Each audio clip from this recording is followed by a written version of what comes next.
ধরে আমার মূল আলোচনায় চলে যেতে চাই। বর্তমানে নামাজি দেখতে পাই অন্যায় করে, বর্তমানে নামাজি দেখতে পাই সুদ খায়, বর্তমানে নামাজি দেখতে পাই মিথ্যা কথা বলে, বর্তমানে নামাজি দেখতে পাই বন্ধু নিজের বন্ধুকে বিজয়ী করার জন্য মিথ্যা সাক্ষ্য দিতে চলে যায়। আছে না নাই?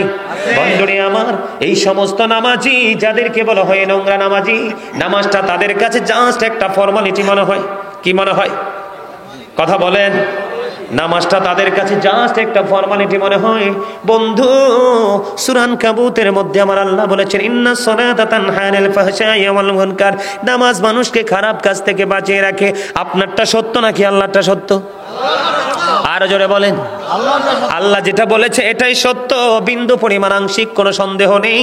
কিন্তু বন্ধু, যদি আল্লাহটা সত্য আপনি মনে করে থাকেন, কোরআন শরীফে সূরা আনকাবুতের মধ্যে আল্লাহ বলেছেন, তাহলে আপনি নামাজ পড়ার পরেও নামাজি হতে পারলেন না, তাহলে আল্লাহর অর্ডার ঠিকই আছে, আপনি আমি ঠিক নাই। ঠিক কিনা বলে? বন্ধুরে আমার দিকে নজর দিয়ে তাকান, একটু প্রাণটা খুলে শুনুন আমি কি বলতে চাই বন্ধু আপনাদেরকে।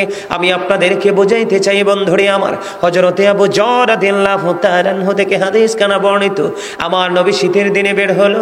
শীতের দিনে বের হওয়ার পরে গাছের দিকে নজর দিলেন, গাছের দিকে নজর দিয়ে চাইয়া দেখলেন, আরো কিছুদিন পরে দেখবেন বাংলাদেশের সবগুলো গাছ বন্ধ, পাতা শূন্য হয়ে যাবে।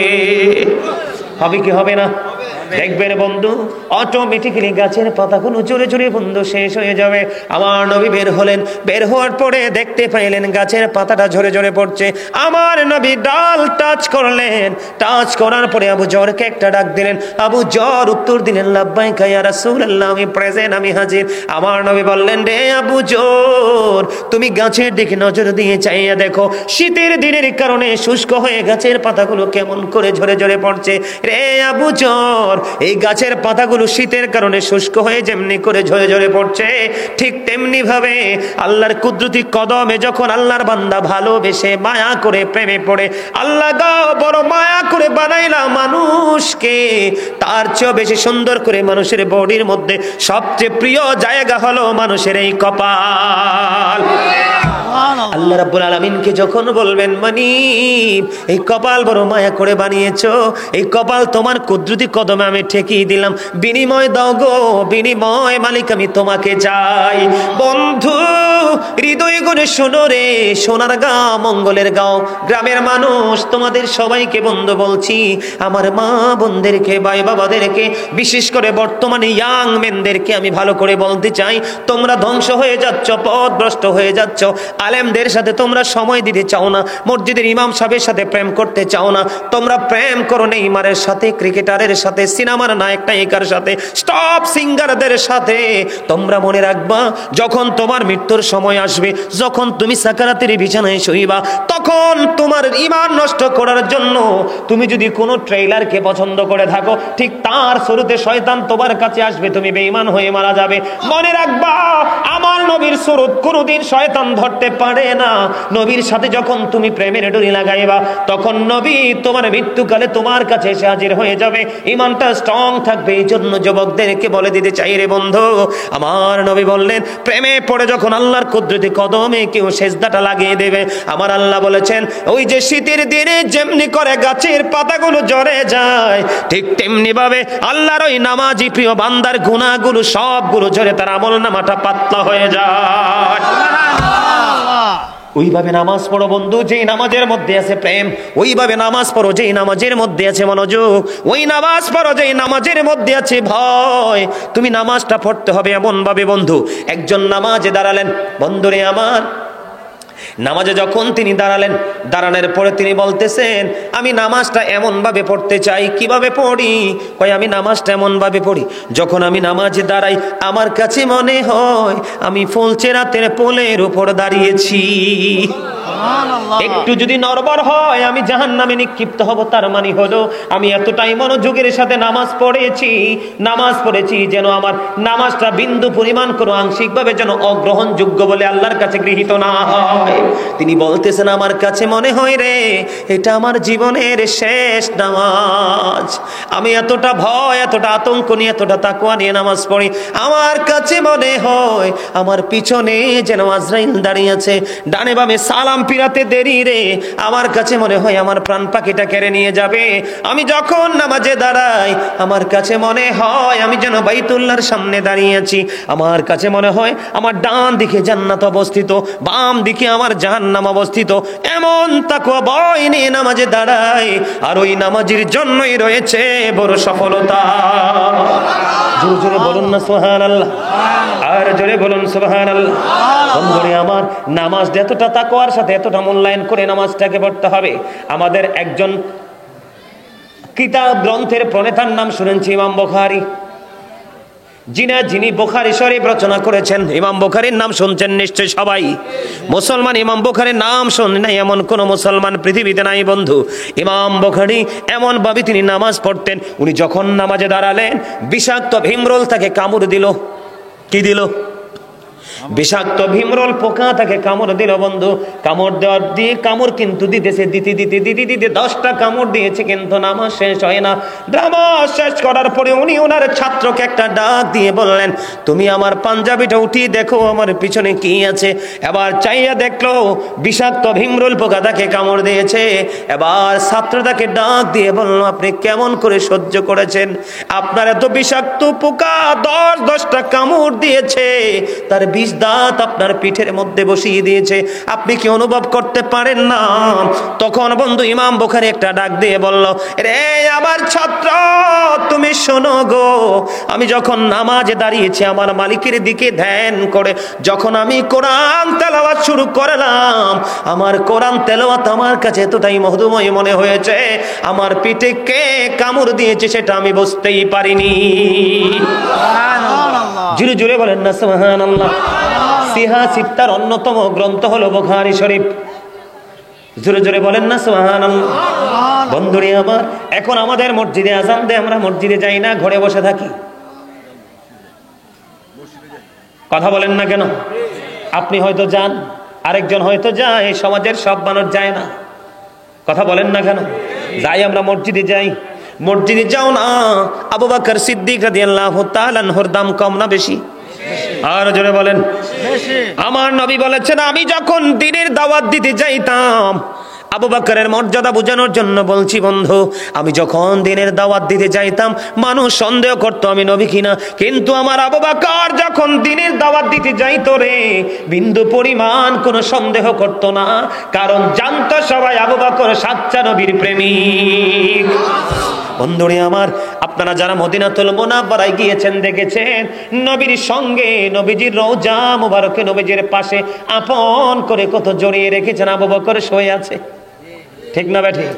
বন্ধুরে আমার, হযরতে আবু বকরের জীবনী থেকে আপনাদেরকে আমি একটা তথ্য দেব বন্ধু। সেই তথ্যটা হলো, একটু মন দিয়ে শুনবেন। আবু বকর দ্বীনের জন্য সব সম্পত্তি ব্যয় করে দিল। ব্যয় করতে করতে করতে করতে করতে করতে বন্ধু তিনি দুস্থ হয়ে গেলেন। একদিন মসজিদে আজান দিয়ে গেল, আজান হয়ে গেল, আবু বকর মসজিদের মধ্যে অবস্থান করতে পারতেছে না, যাইতে পারতেছে না। কেন গো? তিনি যাইতে পারে না। তিনি যাইতে না পারার পিছনে কারণ হলো, নামাজ পড়তে হলে কিন্তু পোশাকের একটা শর্ত আছে। কি আছে বন্ধুরে আমার?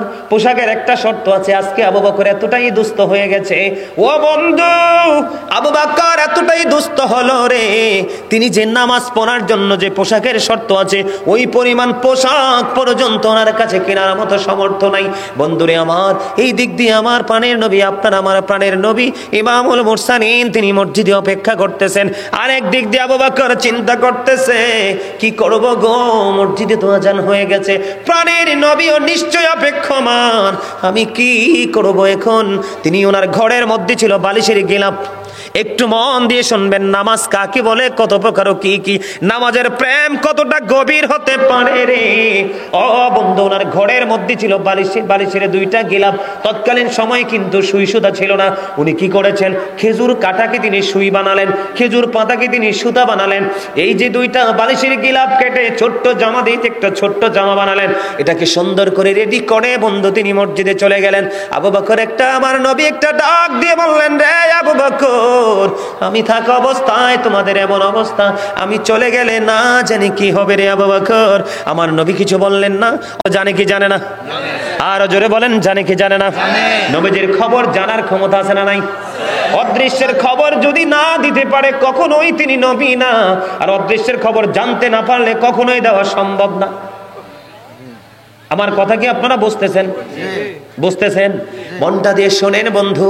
এবার তিনি কি করলেন? মসজিদে চলে গেলেন, একসাথে নামাজটা আদায় করে ফেললেন। নামাজ আদায় করার পরে এবার আমার নবীজি মসজিদ থেকে যখন একটা কদম মোবারক সামনের দিকে বন্ধু বাড়িয়ে দিল, এবার চাইয়া দেখে রে জিবরাইল আলাইহিস সালাম খেজুর পাতার পোশাক পরে নবীজির সামনে। আর জয় বলেন না সুবহানাল্লাহ।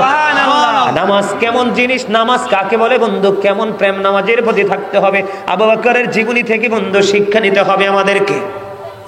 এবার আমার নবী প্রশ্ন করলেন, ভাই জিবরাইল আপনি যখন আমার কাছে আসেন তখন কত সুন্দর সুন্দর পোশাক আপনার বডিতে থাকে, কিন্তু আজকে কেন গো আপনার বডিতে খেজুর পাতার পোশাক দেখা যায়?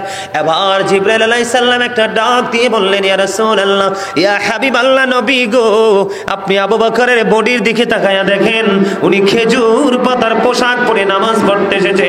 আমার আল্লাহ গোটা আসমানি ফেরেশতাকে ডাক দিয়ে বলল, তোমরা নজর দিয়ে চাইয়া দেখো, আমার আবু বকরের পোশাক কেনার মতো পর্যন্ত তার সামর্থ্য নাই, টাকা নাই, তারপরেও ছোট্ট বালিশের গিলাপ তিনি ঠিক করলেন, জোড়া লাগাইলেন, তারপরে হয় না খেজুর পাতা তিনি যুক্ত করলেন, পোশাক বানায় নামাজ পড়তে দৌড়ায় মসজিদের দিকে রে। তারপরে আমি মাওলার সেজদা তিনি ছাড়েন না। আমার নবী আমার আল্লাহ সমস্ত ফেরেশতাদেরকে ডেকে ডেকে বললেন, ও ফেরেশতারা রে, তোমরা সবাই আজকে আমার আবু বকরের সম্মানার্থে খেজুর পাতার পোশাক পরো। এবার জিবরাইল আলাইহিস সালাম ডেকে ডেকে বললেন, ইয়া রাসূলুল্লাহ, ইয়া হাবিবাল্লাহ, নবী গো, প্রাণের নবী, আজকে আমি না গো, আসমানের সকল ফেরেশতারা আজকে খেজুর পাতার পোশাক পরে আছে, আমার নবী আবু বকরের জন্য প্রাণ ভরে দোয়া করে দেয়।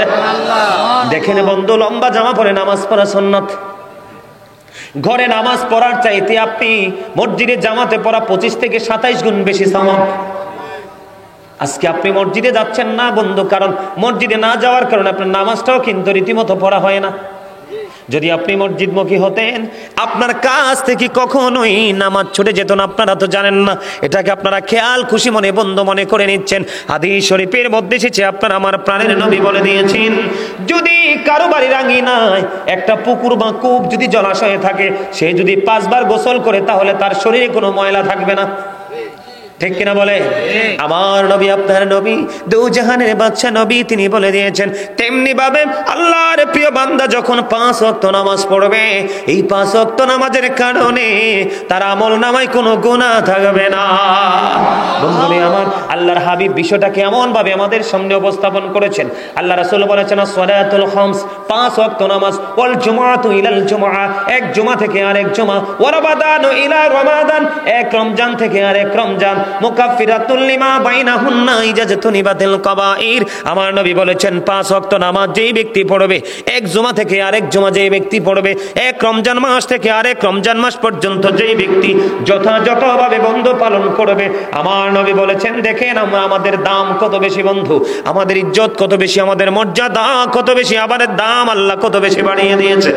আমার নবী বলেছেন 5 ওয়াক্ত নামাজের মধ্যে গ্যাপ আছে না নাই? কথা বলেন না কেন? আরে জোরে। আপনারা কি হাসতে পারেন না? আপনাদেরকে মনটা খারাপ নাকি আমার ওয়াজের? আপনাদেরকে মনটা খারাপ নাকি আমার ওয়াজের দিকে বেশি মনোযোগ? কোনটা? আসলে সত্যি বলছেন? আপনাদের পরিবেশটা একেবারে নিবিড় হয়ে গেছে। আলহামদুলিল্লাহ বলেন। আরে জোরে। আমার কাছে মনে হয় যেন আপনারা কিছু সময়ের জন্য নিজেদেরকে কোথাও জানি হারিয়ে ফেলেছেন। আমার কাছে এরকমই মনে হচ্ছে। এটাই আমাদের প্রত্যেকের হওয়া উচিত। কথা কি আমার বুঝেন? আমি আপনাদেরকে ব্যাখ্যা করে দেই বন্ধু ছোট্ট করে, কারণ আমার আরো আলোচনার বিষয় রয়েছে। আমি আপনাদেরকে বলতে চাই, আল্লাহ রাসূল বলেছেন 5 আসসালাতুল খামস, 5 ওয়াক্ত নামাজ কি? আর যারা বলেন কয় ওয়াক্ত? ফজরের পরে জোহর পর্যন্ত গ্যাপ আছে না নাই? জোহর থেকে আসর পর্যন্ত, আসর থেকে মাগরিব, মাগরিব থেকে ঈশা, লম্বা লম্বা গ্যাপ আছে না নাই? কারণ এখানে একটা বিষয় বড় অত্যন্ত লক্ষণীয়। মানুষ কিন্তু চায় না গুনাহ করতে, কিন্তু গুনার দিকে ডেকে নিয়ে যায় শয়তান। কে? শয়তান মানুষের একেবারে 100% প্রকাশ্য শত্রু। কিন্তু 100% মুমিন যারা রে, আমার আল্লাহ বলেছেন ইন্না কাইদা শাইতানি কানা দাঈফা। আল্লাহ বলেছেন শয়তান ডিসিপশন ইজ ভেরি উইক।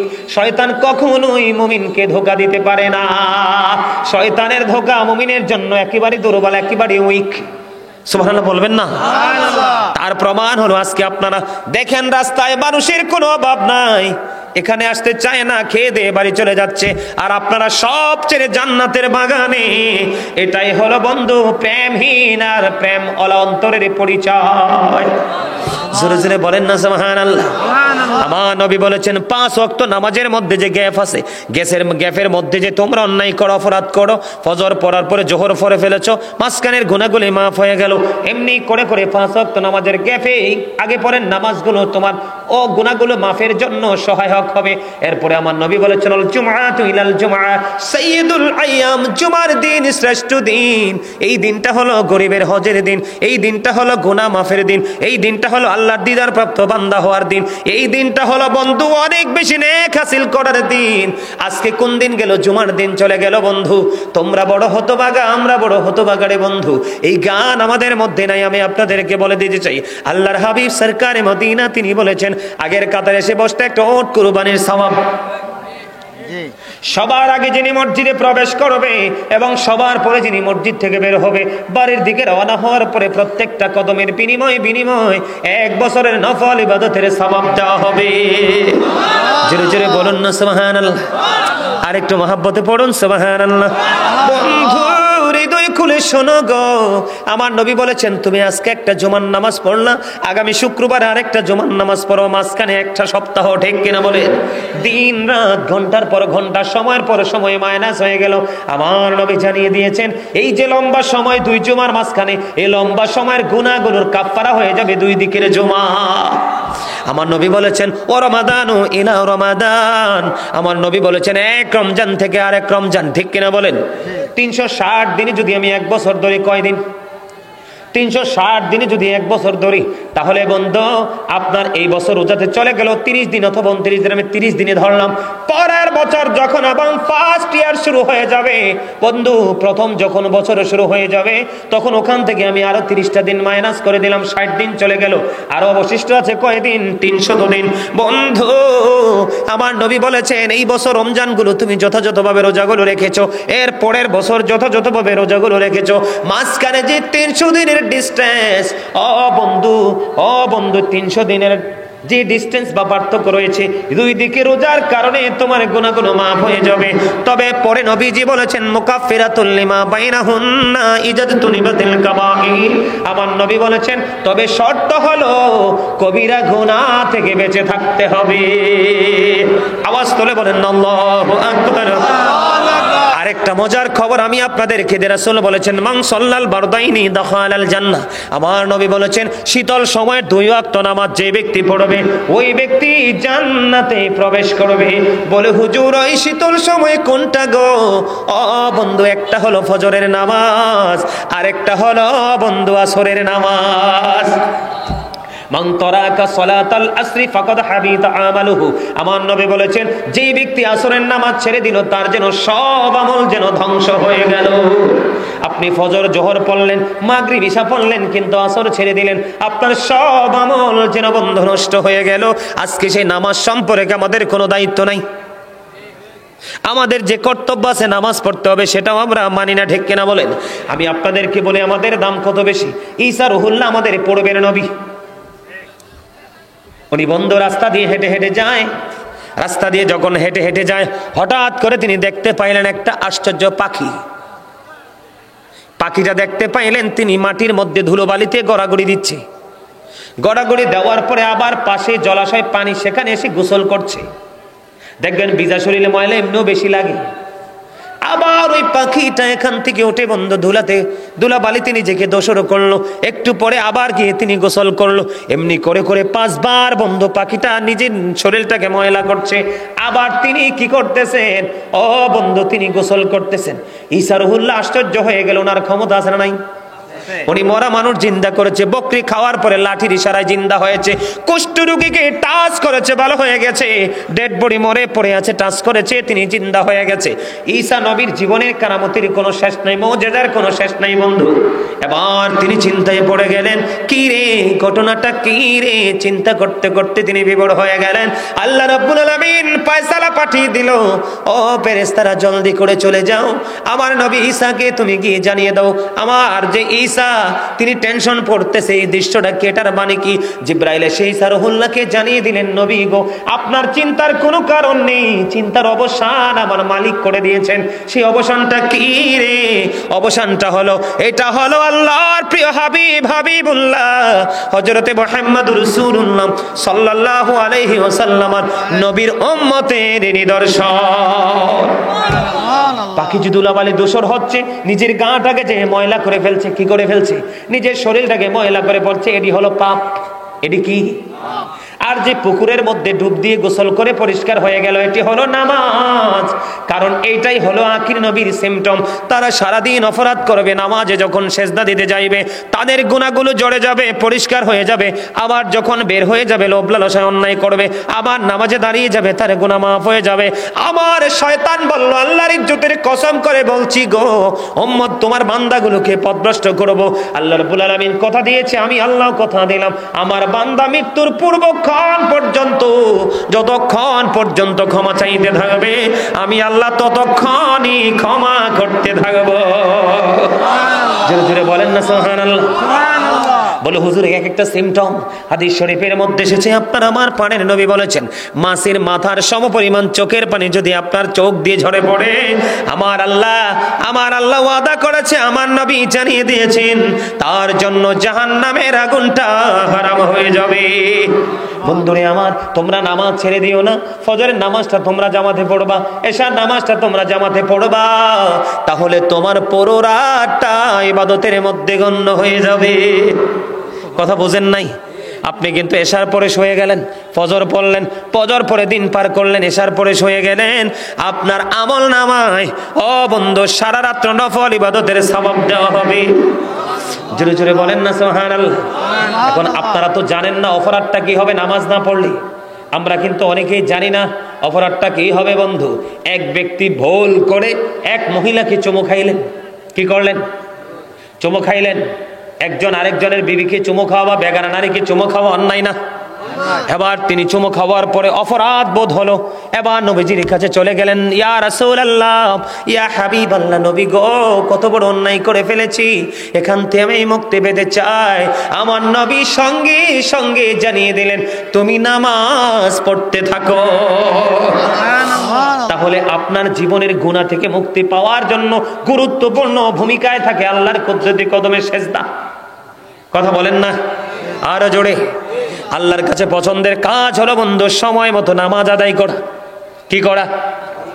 আল্লাহর কাছে পছন্দের কাজ সময় মতো নামাজ আদায় করা, মা বাবার সাথে সুন্দর ব্যবহার করা, আর দ্বীনের জন্য যুদ্ধে নিজেকে যুক্ত করা। জোরে জোরে কন্যা সুবহানাল্লাহ। আর জোরে বলেন সুবহানাল্লাহ। তাহলে আমাদের নামাজ পড়ার দরকার আছে না নাই? নামাজ আমরা পড়বো কি পড়বো না? নামাজ পড়লে লাভ না লস? আর জোরে বলেন নামাজ পড়তে রাজি আছেন? আমি ছোট্ট করে বন্ধু সংক্ষিপ্ত আকারে বলবো, কেউ যদি ইচ্ছে করে এক ওয়াক্ত নামাজ যদি কাজা করে, কয় ওয়াক্ত? এক ওয়াক্ত নামাজ যদি কাজা করে, তাহলে তাকে এক হুকবার জাহান্নামে থাকতে হবে। এক হুকবার বাণী হলো বন্ধু 80 বছর। কত বছর? আরো জোরে বলেন 80 বছর। এই দুনিয়ার বছরের মতো না, এই পৃথিবীর বছর না, এই পার্থিব জীবনের সময় না, এটা হলো ওই যে ফিউচার বর্জকি জীবন, আখিরাতের সময়। বন্ধু ইচ্ছে করে যদি তুমি কাজা বুঝেননি, যেমন জোহরের আজান হলো, নামাজের সময় হলো, আপনি নামাজটা পড়লেন না, পরে আপনি আদায় করে নিলেন কাজা। ইচ্ছে করে যদি এরকম করে না, 80 হোক বা জাহান্নামে থাকতে হবে, এক হোক বা জাহান্নামে থাকতে হবে, তার হবে বছর হলো 80 বছর। কত বছর? 80 বছর। বন্ধুরে আমার, এর মানে হলো কিয়ামতের একটা দিন, পরকালের একটা দিন এই পৃথিবীর 1000 দিনের সমান হবে কমপক্ষে। কত? একটা দিন এই দুনিয়ার 1000 দিনের সমান হবে। এই হিসাব করে খুঁজে মিলে গেল 2,88,00,000 বছর জাহান্নামে থাকতে হবে। জোরে জোরে কন্যা নাউজুবিল্লাহ। আরে আরো জোরে বলেন না নাউজুবিল্লাহ। এই পৃথিবীর 1000 দিনের মতো হবে কিয়ামতের হাসরের দিনের একটা দিন। শুধু ইচ্ছে করে এক ওয়াক্ত নামাজ কাজা করার কারণে শাস্তি তার জন্য বহাল থাকবে। যদি ইচ্ছে করে কেউ নামাজ ছেড়ে দেয় তাহলে সে যেন কুফরি করে ফেলল। এবার আসেন হুজুর, আমি এই বিষয় নিয়ে আর আলোচনা করবো না, ছোট্ট একটা যারা বোঝার বুঝে গেছেন অটোমেটিকলি, ঠিক কিনা বলে? এবার আসেন নামাজটা কবুল হচ্ছে না কেন? নামাজটা কবুল না হওয়ার কারণ হলো হাদিস শরীফের মধ্যে এসেছে, আল্লাহ রাব্বুল আলামিন কোরআনে বলেছেন ইন্নাল্লাহা ইউহিব্বুত তাওয়াবিনা ওয়া ইউহিব্বুল মুতাহহিরিন। আল্লাহ রাব্বুল আলামিন তওবাকারী এবং যারা পবিত্র থাকে তাদেরকে ভালোবাসে। সুবহানাল্লাহ বলেন না? সুবহানাল্লাহ। আর জোরে আল্লাহ কোরআনে কি বলেছেন? কথা বলে না। নামাজ কেন কবুল হচ্ছে না? আমি আপনাদেরকে শুধু সেই দোষগুলো তুলে ধরবো সংক্ষিপ্ত আকারে।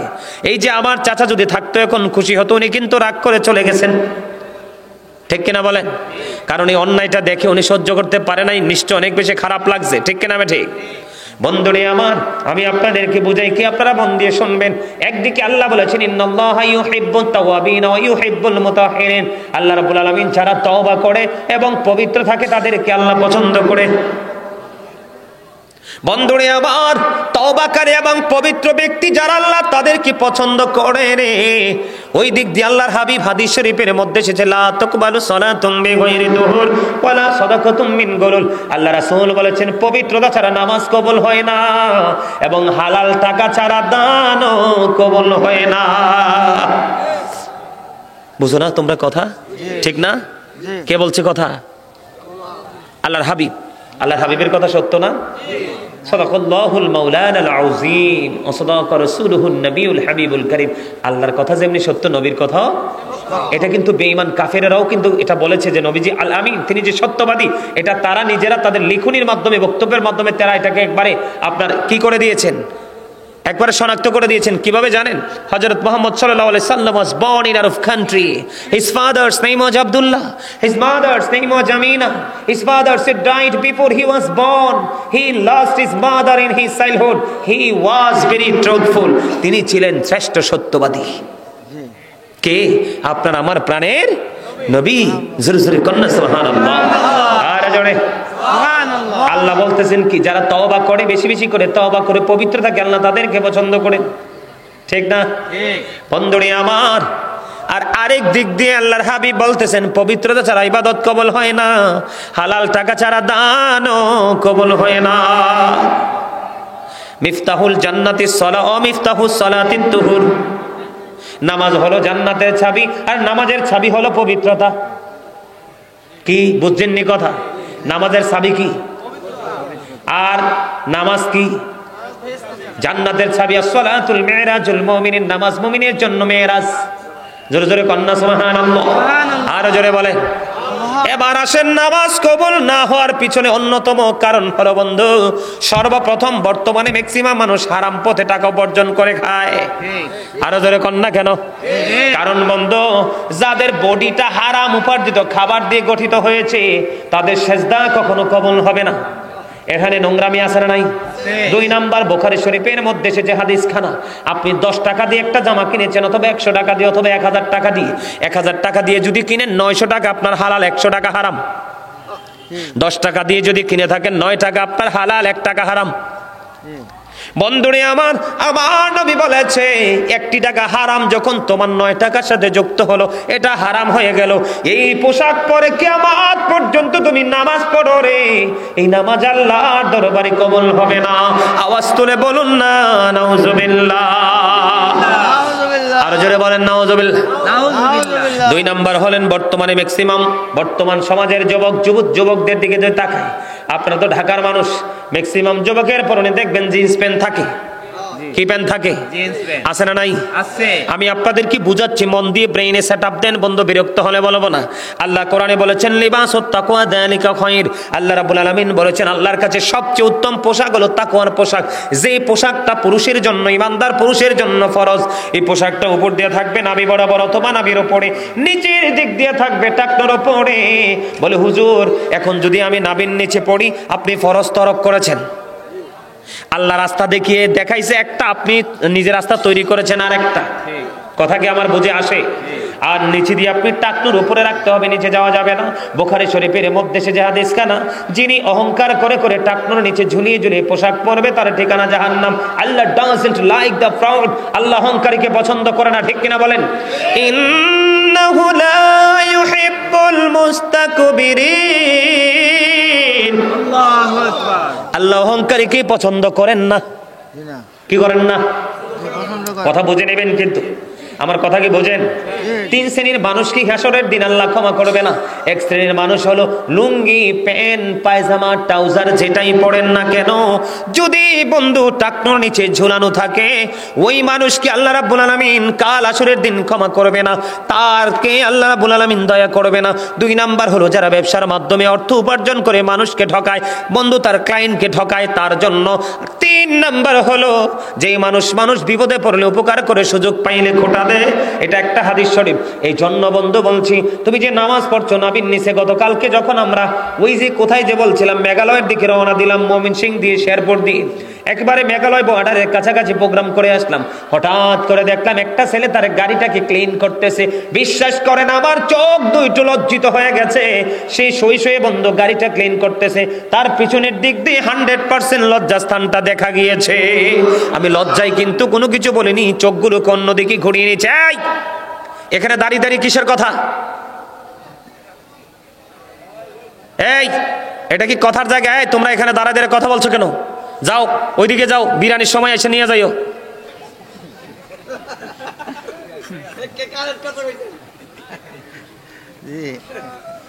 আলেমরা সবসময় কারেক্ট কথা বলে, কিছু কিছু নষ্ট মানুষের কাছে টান কারেক্ট হয়ে যায়।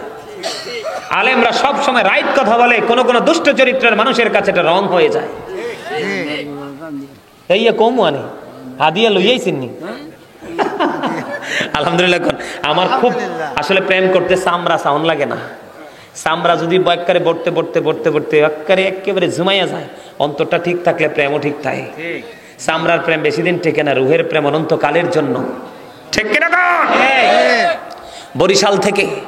বরিশাল মকসুদপুর থেকে এক ভদ্রলোক ফোন দিল, আমি ধরি না ফোন, আমার এই পিচ্চিরে ফোন দিছে, আরিফকে ফোন দিল। ফোন দেওয়ার পরে ভদ্রলোক বলতেছে যেই কোনো মূল্যেই হোক গাজী সুলাইমানের সাথে মোর কথা কইতেই হইবে। কয় হ্যাঁ কইতে হইবে। তো পরে ও ফোন দিল, কথা বললাম, বলতে বলতে বলতে বলতে এবার আমারে বলতেছে কোন মায়ের ওদর থেকে রজনীগন্ধা পৃথিবীতে এসেছে, একটু মাটাকে দেখতে মন চায়। সুবহানাল্লাহ বলেন না? এটা কি প্রেম না? জি। কার জন্য? পৃথিবীর কোনো কিছুর জন্য নাকি আল্লাহ রাসূলের জন্য? কথা বলে না। আল্লাহ এই জন্য বলছি প্রেম। এর আগের বছর ওইদিকে কোথায় যে আসছিলাম, ওনার বাড়ির আঙ্গিনা, যখন শুনছে আমি আসবো টিকিট কেটে চলে আসছে বাংলাদেশ। এই যে মুরব্বী, আমার দেখা মনে হয় যে কি যে পাইছে, আর আল্লাহ রাসূলকে যদি পাইতো তাহলে কি যে করতো। আলহামদুলিল্লাহ বলেন না? আরো জোরে বলেন। আমার কথা কি আপনারা কষ্ট পান? আরো জোরে বলেন।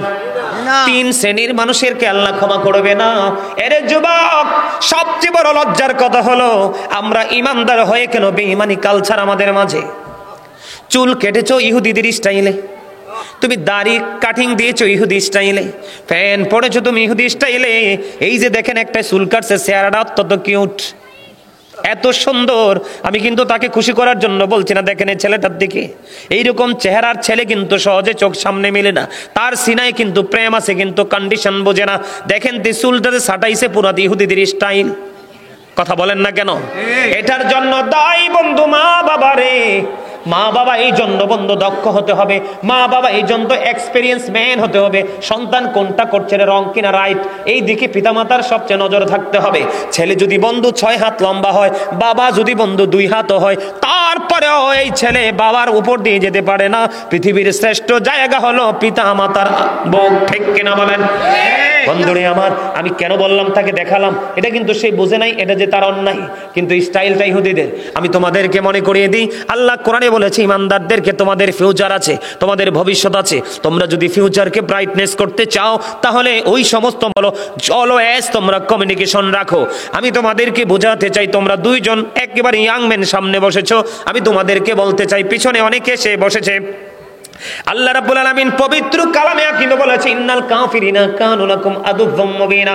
আল্লাহ বলেছেন দা হেরিটেক্স আর the eternal enemy of the believers. ঈমানদারদের প্রকাশ্য শত্রু হলো বেঈমান কাফেরেরা। জোরে জোরে বলেন নাউজুবিল্লাহ। আপনারা ফিলিস্তিনের দিকে তাকান, এই ফিলিস্তিন যে বরকতের জায়গা, কোরআন শরীফের বনি ইসরাইল আল্লাহ বলেছেন 15 পারায় সুবহানাল্লাযী ইয়াসরা বিআবদিহি লাইলাম মিনাল মাসজিদিল হারাম ইলাল মাসজিদিল আকসাল্লাযী বারাকনা হাওলাহু লিনুরিয়াহু মিন আয়াতিনা। কোরআন শরীফের 15 পারা প্রথম পৃষ্ঠা সূরা বনি ইসরাইল আল্লাহ বলেছেন সেই ফিলিস্তিনে দেখেন ইহুদি নামক সাদা সাদা কুকুরগুলো হরণ করে নিয়ে যাচ্ছে। কথা বলেন ঠিক না বেঠে? যুগে যুগে তোমরা ব্যাকগ্রাউন্ড যদি দেখো, ইসলামের ব্যাকগ্রাউন্ড দেখবা, ইহুদিদের দ্বারা ইসলামের ক্ষতি হয়েছে, নবী রাসূল লাঞ্ছিত হয়েছে, কষ্ট পেয়েছে। এই জন্য বলতে চাই যুবক, আমাদের ঘরের আঙ্গিনায় থাকার কথা ফুরকানিয়া মাদ্রাসা এসেছে কিন্ডারগার্টেন, এটা ইহুদিদের একটা অপকৌশল। আমাদের হাতে থাকার কথা মেসওয়াক, নবীজির সুন্নাত, এখন আমাদের হাতে চলে এসেছে ব্রাশ, এটা একটা ইহুদিদের অপকৌশল। এই যে তোমরা জিন্স প্যান্ট পরছো, মা বোনেরা পাতলা পাতলা পোশাক পরতেছে, এই দুটোটাই কিন্তু ইহুদিদের একটা অপকৌশল। আমার নবী বলেছেন যে নারী পোশাক পরার পরেও তার অঙ্গ দেখা যায়, ওই নারী পোশাক পরিহিত নারী নয়, ওই নারীকে আমার নবী বলেছেন উলঙ্গিনী ল্যাংটা নারী। জোরে জোরে নাউজুবিল্লাহ। আর তোমরা যারা ইয়াং মেন আছো, তোমরা যখন টাকনুর নিচে পোশাকটা পরবা, নাভির নিচে পোশাকটা পরবা, টাকনুর নিচে পুরুষের একটা হরমোন আছে, যদি তোমরা সব সময় কন্টিনিউ যদি তোমরা এই পোশাকটা পরতে থাকো, বিজ্ঞানে এসেছে তোমাদের যৌবন শুকিয়ে যাবে। ছেলেরা স্ট্রংলি বন্ধু যৌবনের চাহিদা মিটাতে পারবে না, এটা ছেলেদের জন্য সবচেয়ে বড় ভয়ঙ্কর একটা কথা। দেখবেন এখনকার যুগের মেয়েরা অনেক উপরে পায়জামা পরে, তাদের ওখানে একটা বন্ধু হরমোন আছে, যেই নারীরা টাকনুর উপরে পায়জামা রাখে তাদেরও যৌবন শুকিয়ে যায়। জোরে জোরে কন্যা নাউজুবিল্লাহ। দুনিয়া এবং আখিরাতের জন্য এটা গজব বন্ধু। আমি সেই দিকে যাচ্ছি না, আমি আপনাদেরকে বুঝাইতে চাই। আমার নবী অবস্থান করতেছেন, একজন এক ব্যক্তি এসে নামাজের নিয়ত বেঁধে ফেললো। আমার নবী বললেন তুমি অজু করে আসো। তিনি নামাজের নিয়ত ভেঙে অজু করতে গেলেন, আবার অজু করে এসে তিনি নামাজের নিয়ত বানলেন। আমার নবী আবার বললেন তুমি অজু করে আসো, তিনি আবার বন্ধ অজু করতে গেলেন। 2 বার 3 বারের সবাই নবীকে প্রশ্ন করলো ইয়া রাসূলুল্লাহ, ইয়া হাবিবাল্লাহ, নবী গো বারবার কেন বলছেন অজু করে আসার জন্য? এবার আমার নবী ডাক দিয়ে বলতেছেন তার পোশাকটা শরীয়তের সীমা লঙ্ঘন করেছে, আল্লাহর যে ওয়ার্ডার যে কন্ডিশন সেই সীমা অতিক্রম করেছে। এই পোশাক পরে কিয়ামত পর্যন্ত নামাজ পড়তে পারবে, আল্লাহর দরবারে নামাজ কবুল হবে না। বুঝে আসছে কথা? বিশেষ করে জিন্স প্যান্ট যারা পরে দেখবেন, তারা যখন নিচের দিকে ঝুঁকে রুকুতে যায় দেখবেন 100% পিছন দিতে লজ্জাস্থান দেখা যায়, অথচ এই জায়গাটা ঢেকে রাখা ইমানদার হিসাবে আমাদের জন্য ফরজ। আমার কথা বুঝে আসছে? এবার আসেন পবিত্রতা। ইমাম সাহেব খুতবা দিচ্ছে, কি দিচ্ছে? অথবা ইমাম সাহেব জোহরের নামাজ 1 রাকাত 2 রাকাত পরে শেষ করে নিচ্ছে, একজন দৌড়ে ছুটে আসলো, এসে প্রস্রাব করলো, ওই যে চাচা বললো হুটহাট করে পানি ফরজ করে মসজিদে চলে গেল। আছে না নাই? আরে জোরে বলেন। বন্ধুরে আমার, প্রস্রাব করার পরে পবিত্রতা যথাযথভাবে আপনাকে পালন করতে হবে। কিভাবে? যথাযথ পবিত্র হতে হবে। আপনি যদি নামাজের শেষ বৈঠকে যদি আখিরি বৈঠকে যুক্ত হন, তারপর আপনি জামাতের সওয়াব পেয়ে যাবেন। কিন্তু আপনি অপবিত্র শরীর নিয়ে পুরো নামাজ পড়লেও আপনি নামাজ থেকে পুরোপুরি ফায়দা নিতে পারবেন না। বন্ধুরে আমার, সাদ বিন মুআজ রাদিয়াল্লাহু তাআলা আনহু যখন ইন্তেকাল করলো, ইন্তেকাল করার পরে তাকে কবরে দাফন করা হলো। তাকে কবরে দাফন করার পরে বন্ধু আমার নবী সাহাবায়ে কেরামদেরকে নিয়ে সাদ বিন মুআজের কবরের পাশে দাঁড়িয়ে দাঁড়িয়ে তাসবিহ তাহলিল দোয়া করতেছেন। এবার সাহাবায়ে কেরাম প্রশ্ন করলো, ইয়া রাসূলুল্লাহ, ইয়া হাবিবাল্লাহ, নবী নবী গো, ও প্রাণের নবী, আপনি কেন গো ওনাকে দাফন করার পরে ওনার কবরের পাশে দাঁড়িয়ে দাঁড়িয়ে আপনি দোয়া করতেছেন? আমার নবী আবার উত্তর দিল, রে যুবক, ও সোনার গাঁও মঙ্গলের গাঁয়ের যুবক, হৃদয় খুলে শোনো রে, এগো এই হেদায়েত কিন্তু সবার নসিবে নাই।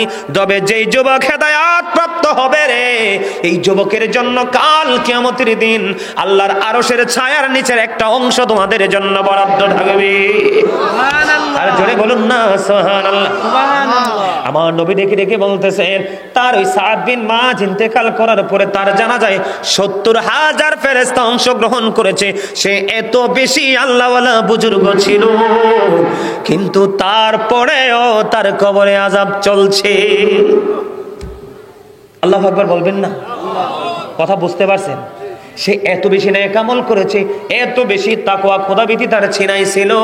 তার ইন্তেকালের পরে তার জানাজায় ৭০,০০০ ফেরেশতা অংশগ্রহণ করেছে। তারপরে নবী বললেন, আমি কবরের দিকে নজর দিয়ে দেখলাম কবরে আযাব চলতেছে। এবার নবী গো, ইয়া রাসূলুল্লাহ, কেন গো বারবার বলছেন কবরের আযাব চলতেছে? আমার নবী বলেছেন, সে প্রস্রাব করার পরে ভালো করে পবিত্র হতো না। নাউজুবিল্লাহ বলেন না কেন? আরো জোরে বলেন না নাউজুবিল্লাহ। আপনি আমি এতদিন যে স্টাইলে পানি খরচ করেছেন, আজকে আর পানি খরচ করবেন না। ওই সময়তে যেভাবে পানি খরচ করেছেন, সময় পানি খরচ না করে একটু হাঁটাহাঁটি করে দেখবেন আপনার লুঙ্গি প্রস্রাব পরে ভিজে গেছে। আপনি যদি মনে করেন কিছু হাঁটতে হবে, হাঁটবেন। যদি মনে করেন 40 কদম 40 কদম, কারো যদি আরো বেশি লাগে আরো বেশি, কিন্তু আপনাকে পবিত্র হতে হবে, মাস্ট বি। তার একটা মজার খবর, আমার নবীজি মেরাজে গিয়েছেন, আপনারা তো সবাই জানেন। জানেন কি জানেন না? বন্ধুরে আমার নবী মেরাজে যখন গেলেন, জান্নাতে কদম দিলেন। জান্নাতে কদম দিয়ে আমার নবীজি দেখতে পাইলেন জান্নাতের মধ্যে একটা পবিত্র কদমের ছাপ দেখা যায়। নবী বললেন, ব্যাপার কি? আমার নবী মেরাজে গিয়ে জান্নাত দেখলেন। জান্নাতে গিয়ে পরে দেখলেন কদম বিভিন্ন রাওয়ায়াতে বিভিন্ন রকম এসেছে।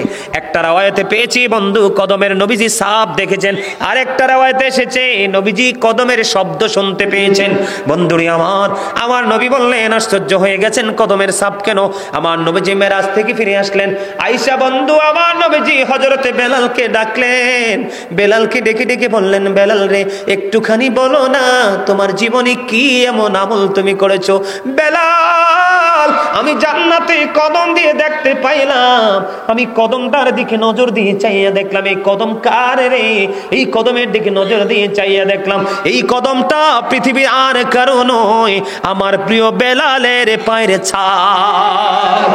জোরে জোরে বলুন না সুবহানাল্লাহ। এবার বেলালকে ডাক দিয়ে আমার নবীজি বললেন, বেলাল বলো গো, তোমার জীবনে কি এমন আমল তুমি করেছো যে আমলের বদৌলতে আমি নবীজি জান্নাতে তোমার মৃত্যুবরণ? বেলাল কিন্তু পৃথিবীতে এখনো জিন্দা, বেলাল পৃথিবীতে এখনো পর্যন্ত জিন্দা, কিন্তু আমার নবী জান্নাতে গিয়ে দেখলেন বেলাল পৃথিবীতে বিচরণ করছে। কিন্তু এটা কেমন করে সম্ভব? বেলালের কদমের ছাপ দেখা যায়। বেলাল একটা ডাক দিয়ে বললেন, ইয়া রাসূলুল্লাহ, ইয়া হাবিবাল্লাহ, নবী গো, ও প্রাণের নবী, আমার জীবনের সবচেয়ে বড় নেক আমল হলো আমি বেশি করে পবিত্রতা অর্জন করেছিলাম। আমার মনে হয় আমার মালিক আমার এই পবিত্রতার প্রতি এত গুরুত্ব দেওয়ার কারণে আমার মালিক আমাকে তো মর্যাদা দিয়েছেন। জোরে জোরে বলুন না সুবহানাল্লাহ। বন্ধুরে আমাদের সমস্যাগুলো আমি আপনাদেরকে বলছি, বুঝতেছেন তো? আমার কথা কি বুঝতেছেন? এর মধ্যে এই যে প্রস্রাব পায়খানা থেকে পবিত্র হওয়ার পাশাপাশি আরেকটা জায়গা আমাদেরকে পবিত্র করতে হবে। একটা গুনাহ মাফের জন্য তওবার মাধ্যমে গুনাহ থেকে পবিত্র হব। প্রস্রাব করার পরে যথাযথভাবে হেঁটে ঢিলাকুলুপ করে পবিত্র ওযু করব, ঠিক কিনা বলেন? আর একটা পবিত্রতা হলো, এটা গোপন খবর। এই পবিত্রতার খবর বন্ধু বর্তমান যুবতীরা কোনো তোয়াক্কাই করে না। বন্ধুরে আর একটা পবিত্র হলো স্বামী স্ত্রীর মিলনের পরে গোসলের মাধ্যমে পবিত্র হওয়া। এই জায়গায় কিন্তু গলদ আছে বন্ধু। হযরতে আব্বাস রাদিয়াল্লাহু তাআলা আনহুর জামানায় এক ব্যক্তি যখন ইন্তেকাল করলো, ইন্তেকাল করার পরে বন্ধু পৃথিবীর নিয়ম অনুযায়ী ইসলামের বিধান অনুযায়ী তাকে গোসল করালেন।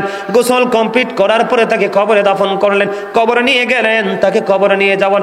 যখন লাশটা কবরের মধ্যে নামাইলো তখন চাইয়া দেখলেন তার কবরের মধ্যে একটা জানোয়ার এসে হাজির হয়ে যায়। আওয়াজ করে বলেন না নাউজুবিল্লাহ। এখন যারা তার লাশটা কবরের মধ্যে নামাইলো তারা চিন্তা করতেছেন এটা আমরা মানুষ হিসাবে ইমানদার হিসাবে সম্ভব নয়। বন্ধুরে আমার, এই কবরটা তার অবশিষ্ট রেখে আরেকটা কবর খনন করলেন। আরেকটা কবর খনন করার পরে আগের নিয়মে আবার তার কবরের মধ্যে তার লাশটা দাফন করার জন্য নামানো হলো। নামানোর পরে আবার চাইয়া দেখলো বন্ধু আবারও কুদরতি ভাবে দাফনের সময় জানোয়ার এসে হাজির হয়ে গেল। রহস্য গেরা এই উদ্ঘাটন কে করবে রে, এই পরিবেশের উদ্ঘাটন? বন্ধুরে আমার, তারপরে তারা আরেকটা কবর খনন করলেন। অনেক লম্বা ঘটনা। আরেকটা কবর খনন করার পরে আবার যখন তাকে দাফন করার জন্য কবরে নামানো হলো, এবারও চাইয়া দেখলেন তার কবরের মধ্যে অদৃশ্যভাবে এক জানোয়ার এসে বিড়ালের মতো হাজির। জোরে জোরে বলেন না নাউজুবিল্লাহ। বন্ধুরে আমার, জানোয়ার যখন হাজির হয়ে গেল এবার উপস্থিত সবাই বলতেছে কিছুই বুঝতেছি না রে, কি করব? তাদের জামানায় সবচেয়ে বড় বুজুর্গ লোক হলো তাই সেই তৎকালীন সময় হযরতে আব্বাস রাদিয়াল্লাহু তাআলা আনহু, আব্বাস রাদিয়াল্লাহু তাআলা আনহুকে যখন খবর দেওয়া হলো উনি ছুটে চলে আসলেন ওই কবরের পার। তখন তিনি বিস্তারিত সব ঘটনা জানলেন। জানার পরে বললেন বিকল্প আর কোনো ব্যবস্থা নেই, জানোয়ার সহ তাকে দাফন করো। দাফনের কাজ সম্পন্ন করে দৌড়ে চলে গেলেন বন্ধু তার আপন স্বজন কে পৃথিবীতে বেঁচে আছে জানার জন্য। এবার চলে গেল বন্ধু কবরে তার বাড়ি। কবর থেকে যখন তারা বাড়িতে চলে গেল, যাওয়ার পরে দেখলেন তার বিবির সাথে দেখা হলো। পুরো ঘটনা তারা ভেঙ্গে বলল। বলার পরে বিবি একটা ডাক দিয়ে বলল, আমি আমার স্বামীর জীবনে সবচেয়ে বড় নোংরা একটা কাজ দেখেছি। কি রে? সে যখন আলিঙ্গন হতো, আমাদের যখন দৈহিক মিলন হতো, সে যথাযথভাবে সে পবিত্র হতো না। জোরে জোরে নাউজুবিল্লাহ। বন্ধুরে আমার, বেঈমান কাফের মুশরিক যারা, আমি আপনাদেরকে আবারও বলছি, আল্লাহ বলেছেন উইদ্দাত লিল কাফিরিন, কাফেররা ঠিকানা হবে জাহান্নাম, অনন্তকাল তারা জাহান্নামে থাকবে। আমরা যেহেতু মুসলমান, আমরা যেহেতু ইমানদার, আমাদের ঠিকানা আল্লাহ বলেছেন উইদ্দাত লিল মুত্তাকিন, ঠিকানা হবে জান্নাত। জোরে জোরে বলেন না সুবহানাল্লাহ। আর জোরে বলেন না সুবহানাল্লাহ। বন্ধুরে আমার, আমাদের মধ্যে সমস্যার আরো শেষ নাই, আমাদের মধ্যে আরো সমস্যা আছে বন্ধু। এই সমস্যাটা হলো কি আমি আপনাদেরকে বলে দিতে চাই। সমস্যাটা হলো আমরা যখন ওযু করতে চাই মসজিদের ট্যাপটা মোটা করে ছাড়ি। কথা বলেন না কেন? আরো জোরে বলেন। কি করে ছাড়ি? পুরোটা ছেড়ে দেই, ছেড়ে কিনা? হাদিস শরীফের মধ্যে এসেছে আমার নবী মাত্র 1 কেজি পানি দিয়ে গোসল ওযু করেছে। কত? আর মাত্র 4 কেজি পানি দিয়ে নবীজি গোসল সেরেছে। হযরত সাআদ রাদিয়াল্লাহু তাআলা আনহু বন্ধু সমুদ্রের কিনারায় বন্ধু তিনি ওযু করতেছেন। ওযু করার সময় আমার নবীজি তার পাশে দিয়ে হেঁটে যাচ্ছিলেন। আমার নবীজি একটা ডাক দিয়ে বললেন, অপচয় করো না, অপচয় করো না। এবার তিনি উত্তর দিলেন, ইয়া রাসূলুল্লাহ, নদীর পানি দিয়ে ওযু করছি, এখানেও কি অপচয় আছে? আমার নবী বলেছেন, হ্যাঁ, এখানেও অপচয় আছে। আপনি যদি নদীর কিনারা ওযু করেন, নদীর পানি দিয়েও যদি ওযু করেন, তারপরেও কিন্তু আপনাকে নির্দিষ্ট একটা কন্ডিশন মানতে হবে। এই সমস্যাগুলো আমাদের আছে না নাই? আরো জোরে বলেন। সবচেয়ে বড় সমস্যা প্রস্রাবের পরে পবিত্রতা আছে। ম্যাক্সিমাম পুরুষ দেখি ইমাম সাহেব যখন খুতবা শেষ করার সময় হয় হুড়হুড়ি করে মসজিদে ঢুকে, আর সালাম ফিরাইতে দেরি মনে হয় যে যুদ্ধ শুরু হয়ে গেছে বারান্দা দিয়ে। কার আগে কে বের হবে? আমার কথা আপনারা বুঝছেন? আরেকটা কথা বলি, যুবক, একবারে টকটকে লাল কোনো জামা পরবা না। একবারে টকটকে লাল জামা পরা, লুঙ্গি হোক, প্যান্ট হোক, পায়জামা হোক বা শার্ট হোক, গেঞ্জি হোক, টকটকে লাল জামা পরা মাকরুহ তাহরিম, এটা হারামের অন্তর্ভুক্ত। নাউজুবিল্লাহ বলেন না। আল্লাহ রাসূলকে এক ব্যক্তি প্রথম সালাম দিলেন, নবীজি সালামের জবাব দিলেন না। দ্বিতীয়বার আবার নবীজিকে সালাম দিলেন, নবীজি তার সালামের জবাব দিলেন না। তার মানে কি? আল্লাহ রাসূল তার পরনে লাল জামা দেখেছেন, এই জন্য আল্লাহ রাসূল রাগান্বিত হয়ে তার সালামের জবাব। আমার কথা কি আপনারা বুঝতে পারছেন? স্বর্ণ কোনোভাবেই পরা যাবে না। আমি গত কত তারিখ যে আমরা ইয়েতে গেলাম মাধবপুর, কত আজকে কত 24 রাইট 21 তারিখে মাহফিলে গেছিলাম। ওখানে আমি আলোচনাটা তাদেরকে শোনাইছিলাম। ওখানে সৎ কাজের আদেশ, অসৎ কাজের নিষেধ নিয়ে কথা বলেছিলাম এই বিষয়টার উপরে। তখন আমি বলেছি হাদিস শরীফের মধ্যে এসেছে আল্লাহ রাসূল দেখতে পেলেন একজনের হাতে স্বর্ণের আংটি পড়ে আছে। নবীজি দেখার পরে সাথে সাথে তার হাত থেকে আংটিটা টেনে দূরে নিক্ষেপ করে দিলেন, ফেলে দিলেন, কারণ পুরুষের জন্য এটা টোটাল হারাম। রাসূল এখান থেকে চলে গেলেন। ওনার সঙ্গী বললেন, রাসূল ফেলে দিয়েছে তো কি হয়েছে, তোমরা সে আংটিটা, তুমি আবার আংটিটা আবার কুড়িয়ে পরো। তখন ওই সাহাবী উত্তর দিলেন, না,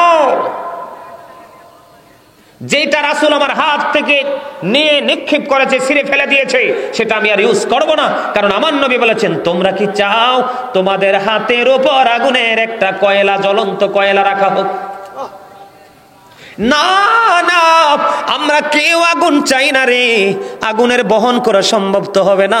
আমার নবী বলেছেন, একটা পুরুষ স্বর্ণের একটা আংটি পরা আগুনের, তার আঙ্গুলের মধ্যে আগুনের কয়লা লাগিয়ে রাখার সমান।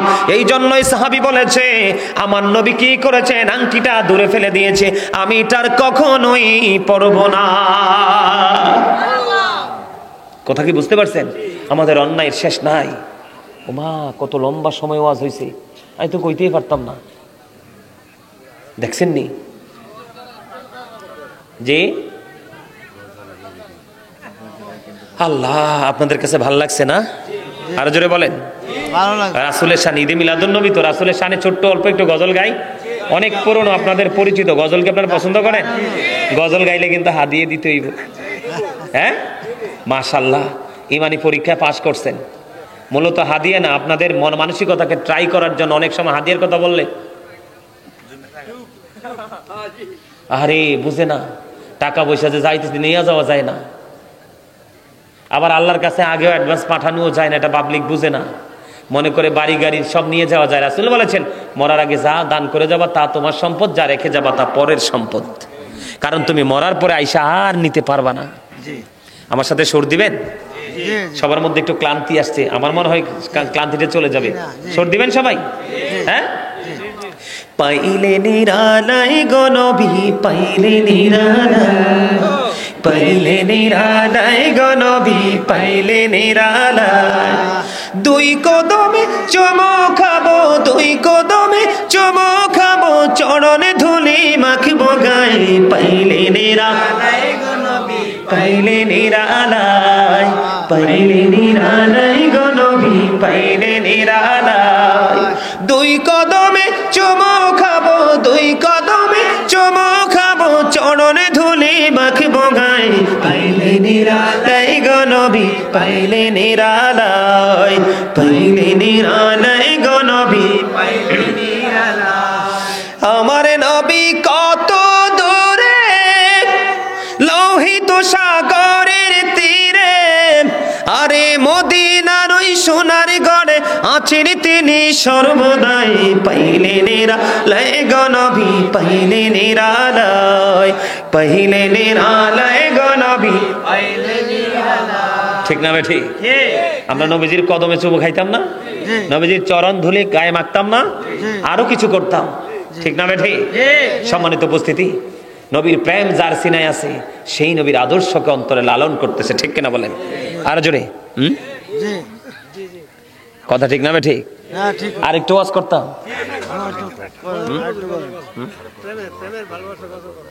আচ্ছা, এই পাগলা পিছনে বইছে, আর কটা গজল গাইতাম।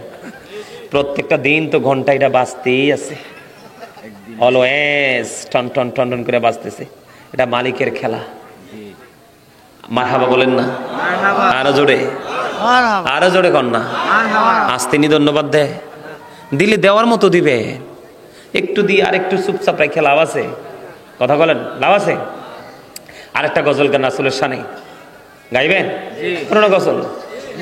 দিদি পাল তুলে দে, মাঝি হেলা করিস না, দিদি পাল তুলে দে, মাঝি হেলা করিস না, ছেড়ে দে নৌকায় আমি যাব মদিনা, ছেড়ে দে নৌকায় আমি যাব মদিনা, দিদি পাল তুলে দে, মাঝি হেলা করিস না, দিদি পাল তুলে দে, মাঝি হেলা করিস না, ছেড়ে দে নৌকায় আমি যাব মদিনা, ছেড়ে দে নৌকায় আমি যাব মদিনা। মৌকায় নবী এলো মা আমেনার ঘরে, হাসিলে হাজার মানি, কাঁদিলে মুক্তা ঝরে।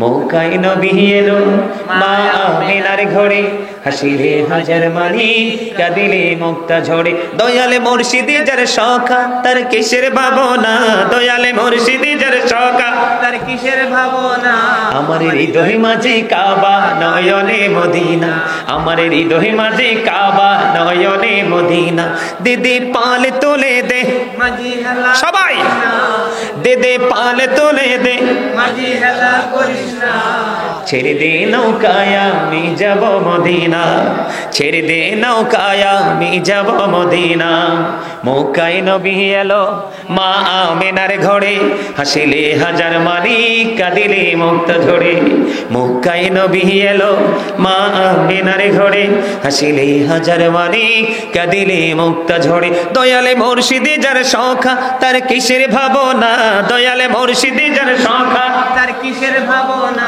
আমার হৃদয় মাঝে কাবা নয়নে মদিনা আমার হৃদয় মাঝে কাবা নয়নে মদিনা দিদি পাল তোলে দে মাঝি হেলা করিস না দে পাল তোলে দে মাঝি হেলা করিস না ছেড়ে দে নৌকায় আমি যাব মদিনা ছেড়ে দে নৌকায় আমি যাব মদিনা নূরের রোশনীতে দুনিয়া গেছে ভরে সে নূরের বাতি জ্বলে মদিনার ঘরে ঘরে নূরের রোশনীতে দুনিয়া গেছে ভরে সে নূরের বাতি জ্বলে মদিনার ঘরে ঘরে দয়ালে মুর্শিদি যার সখা তার কিসের ভাবনা দয়ালে মুর্শিদি যার সখা তার কিসের ভাবনা আমার হৃদয় মাঝে কাবা নয়নে মদিনা আমার হৃদয় মাঝে কাবা নয়নে মদিনা দিদি পাল তোলে দে মাঝি হেলা সবাই করিস না তুলে দে মাঝি হেলা করিস না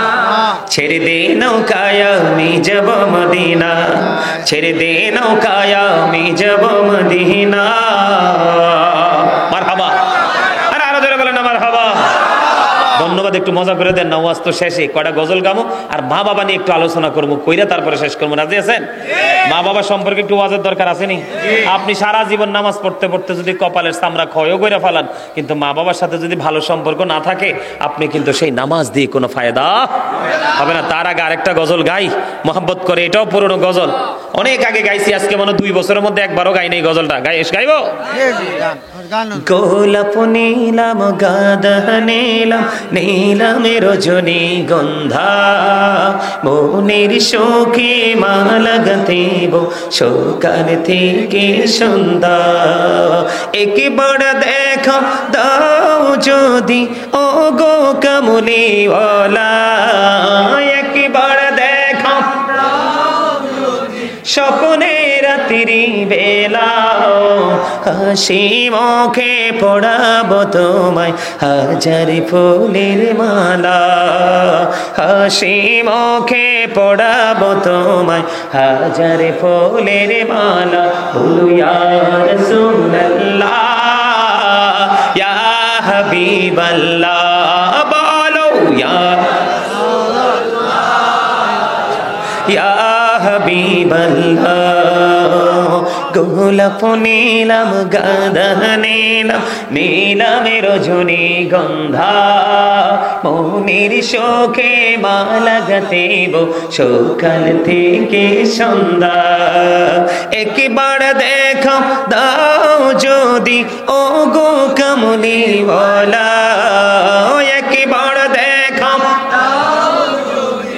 ও গো কামলিওয়ালা হাসি মুখে পড়াবো তোমায় হাজার ফুলের মালা বলো ইয়া রাসূলুল্লাহ ইয়া হাবিবাল্লাহ বলো ইয়া রাসূলুল্লাহ ইয়া হাবিবাল্লাহ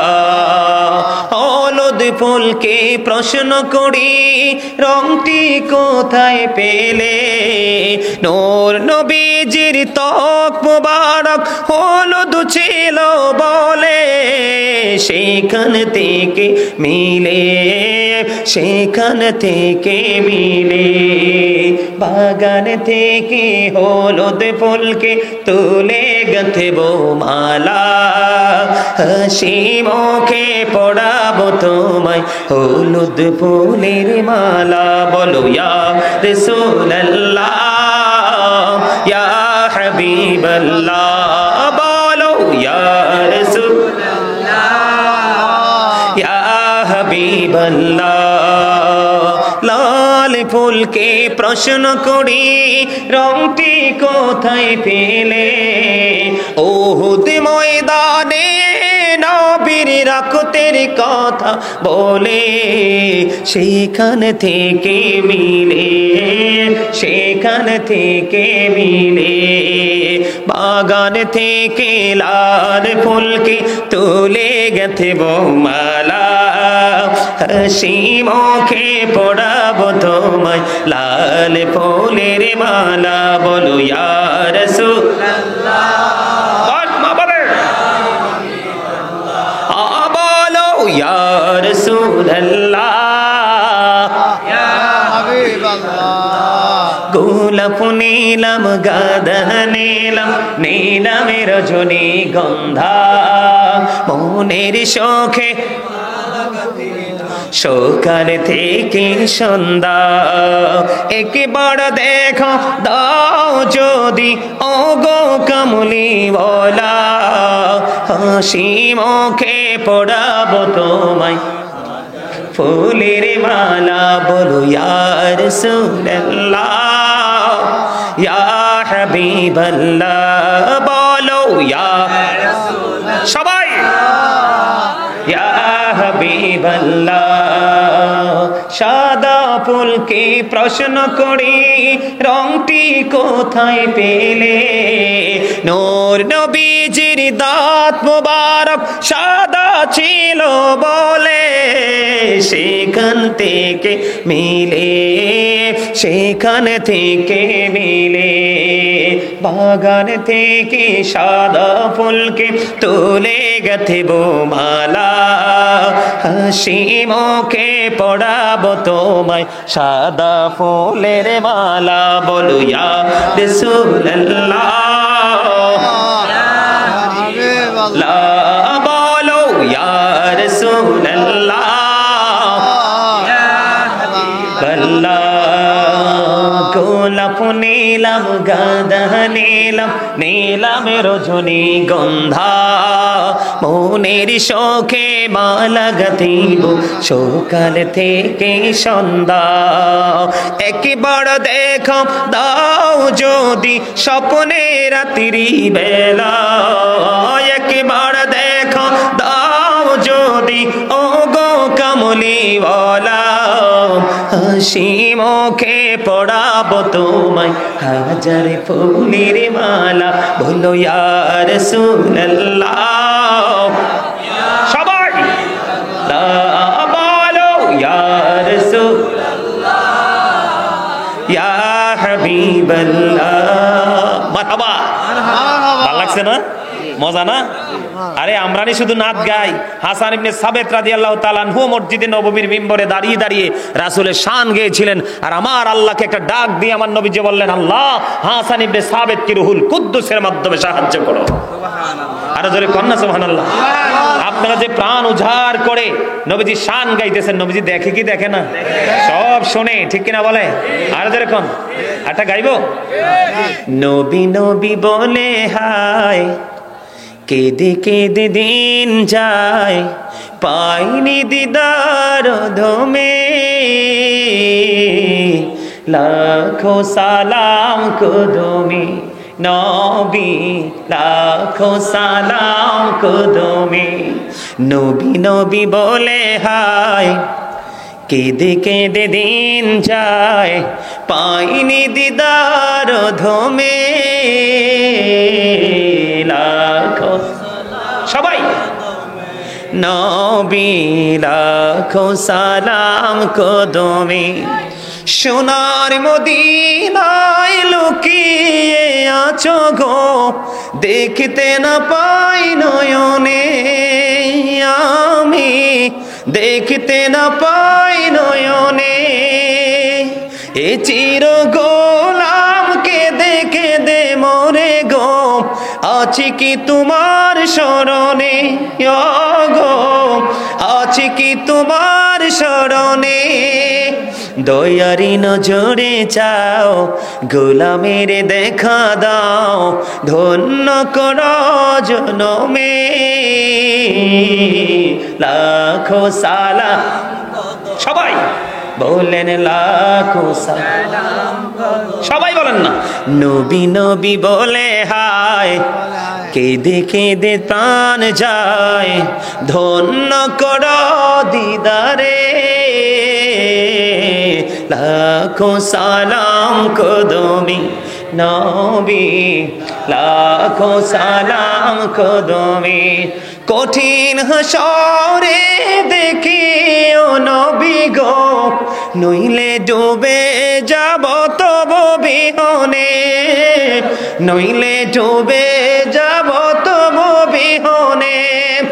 তোমারি উম্মত ভিক্ষা চাহে গো, দেখা দিও ঘোর নিদানে।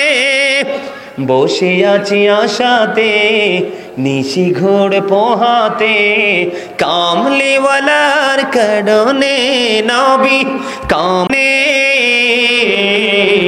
লাখো সালাম কদমি নবী, লাখো সালাম কদমি।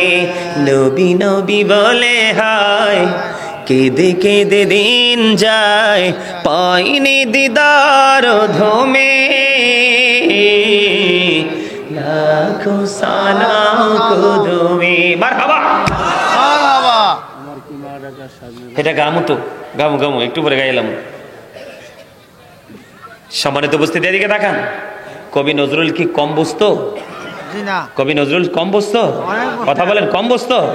কবি নজরুলের লেখা কত যে নাথ, দেখলে মুমিনের কলিজা থেকে অটোমেটিক্যালি চোখ দিয়ে পানি বের হয়।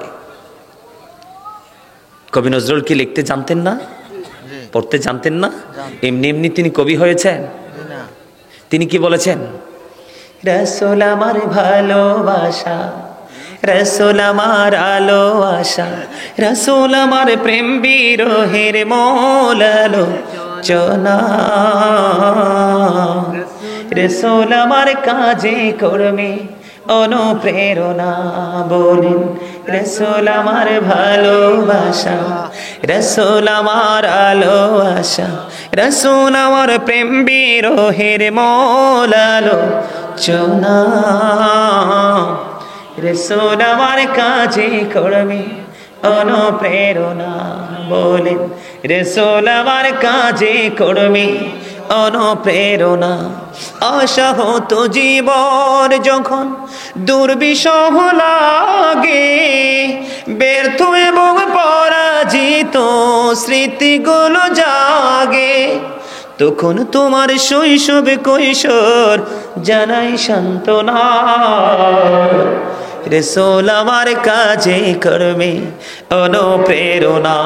বলেন রাসূল আমার ভালোবাসা, রাসূল আমার আলো আশা, রাসূল আমার প্রেম বিরহের মূল আলোচনা,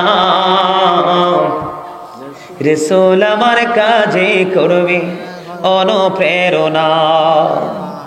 কত রকম রাজার নীতি প্রজার নীতি দেখলাম, দুঃখ হয় রে দুঃখ ছাড়া আর কিছুই না পেলাম। ঠিক কিনা বলো? কত রকম রাজার নীতি প্রজার নীতি দেখলাম, দুঃখ হয় রে দুঃখ ছাড়া আর কিছুই না পেলাম। তখন তোমার বদর উহুদ ভোলায় বেদনা, রাসূল আমার কাজে করেন সবাই অনুপ্রেরণা। বলেন রাসূল আমার কাজে করবে, বলেন রাসূল আমার কাজে করবে। নেতার মতো নেতা যখন পাই না কোথাও খোঁজে, দুঃখ হয় রে দুঃখ ছাড়া। নেতার মতো নেতা যখন পাই না কোথাও খোঁজে, কাঁদি শুধু কাঁদি আমি, এই দুটি চোখ বুজে। তখন শুধু মনে পড়ে, তখন শুধু মনে পড়ে সোনার মদিনা। রাসূল আমার কাজে করবে বলেন, রাসূল আমার ভালোবাসা, রাসূল আমার আলোবাসা, রাসূল আমার প্রেম বিরহের মূল আলোচনা। রাসূল আমার কাজে করবে অনুপ্রেরণা। জোরে জোরে কন্যা মারহাবা। দেখছেন কি চমৎকার কথা। নেতার মতো নেতা কে ছিলেন? প্রিয় নবী সরকার দুজাহা ইমামুল মুরসালিন, যাকে নিয়ে আমেরিকার গবেষক মাইকেল এইচ হার্ট তিনি বক্তব্য দিয়েছেন, the 100 a ranking of the most influential person in the history.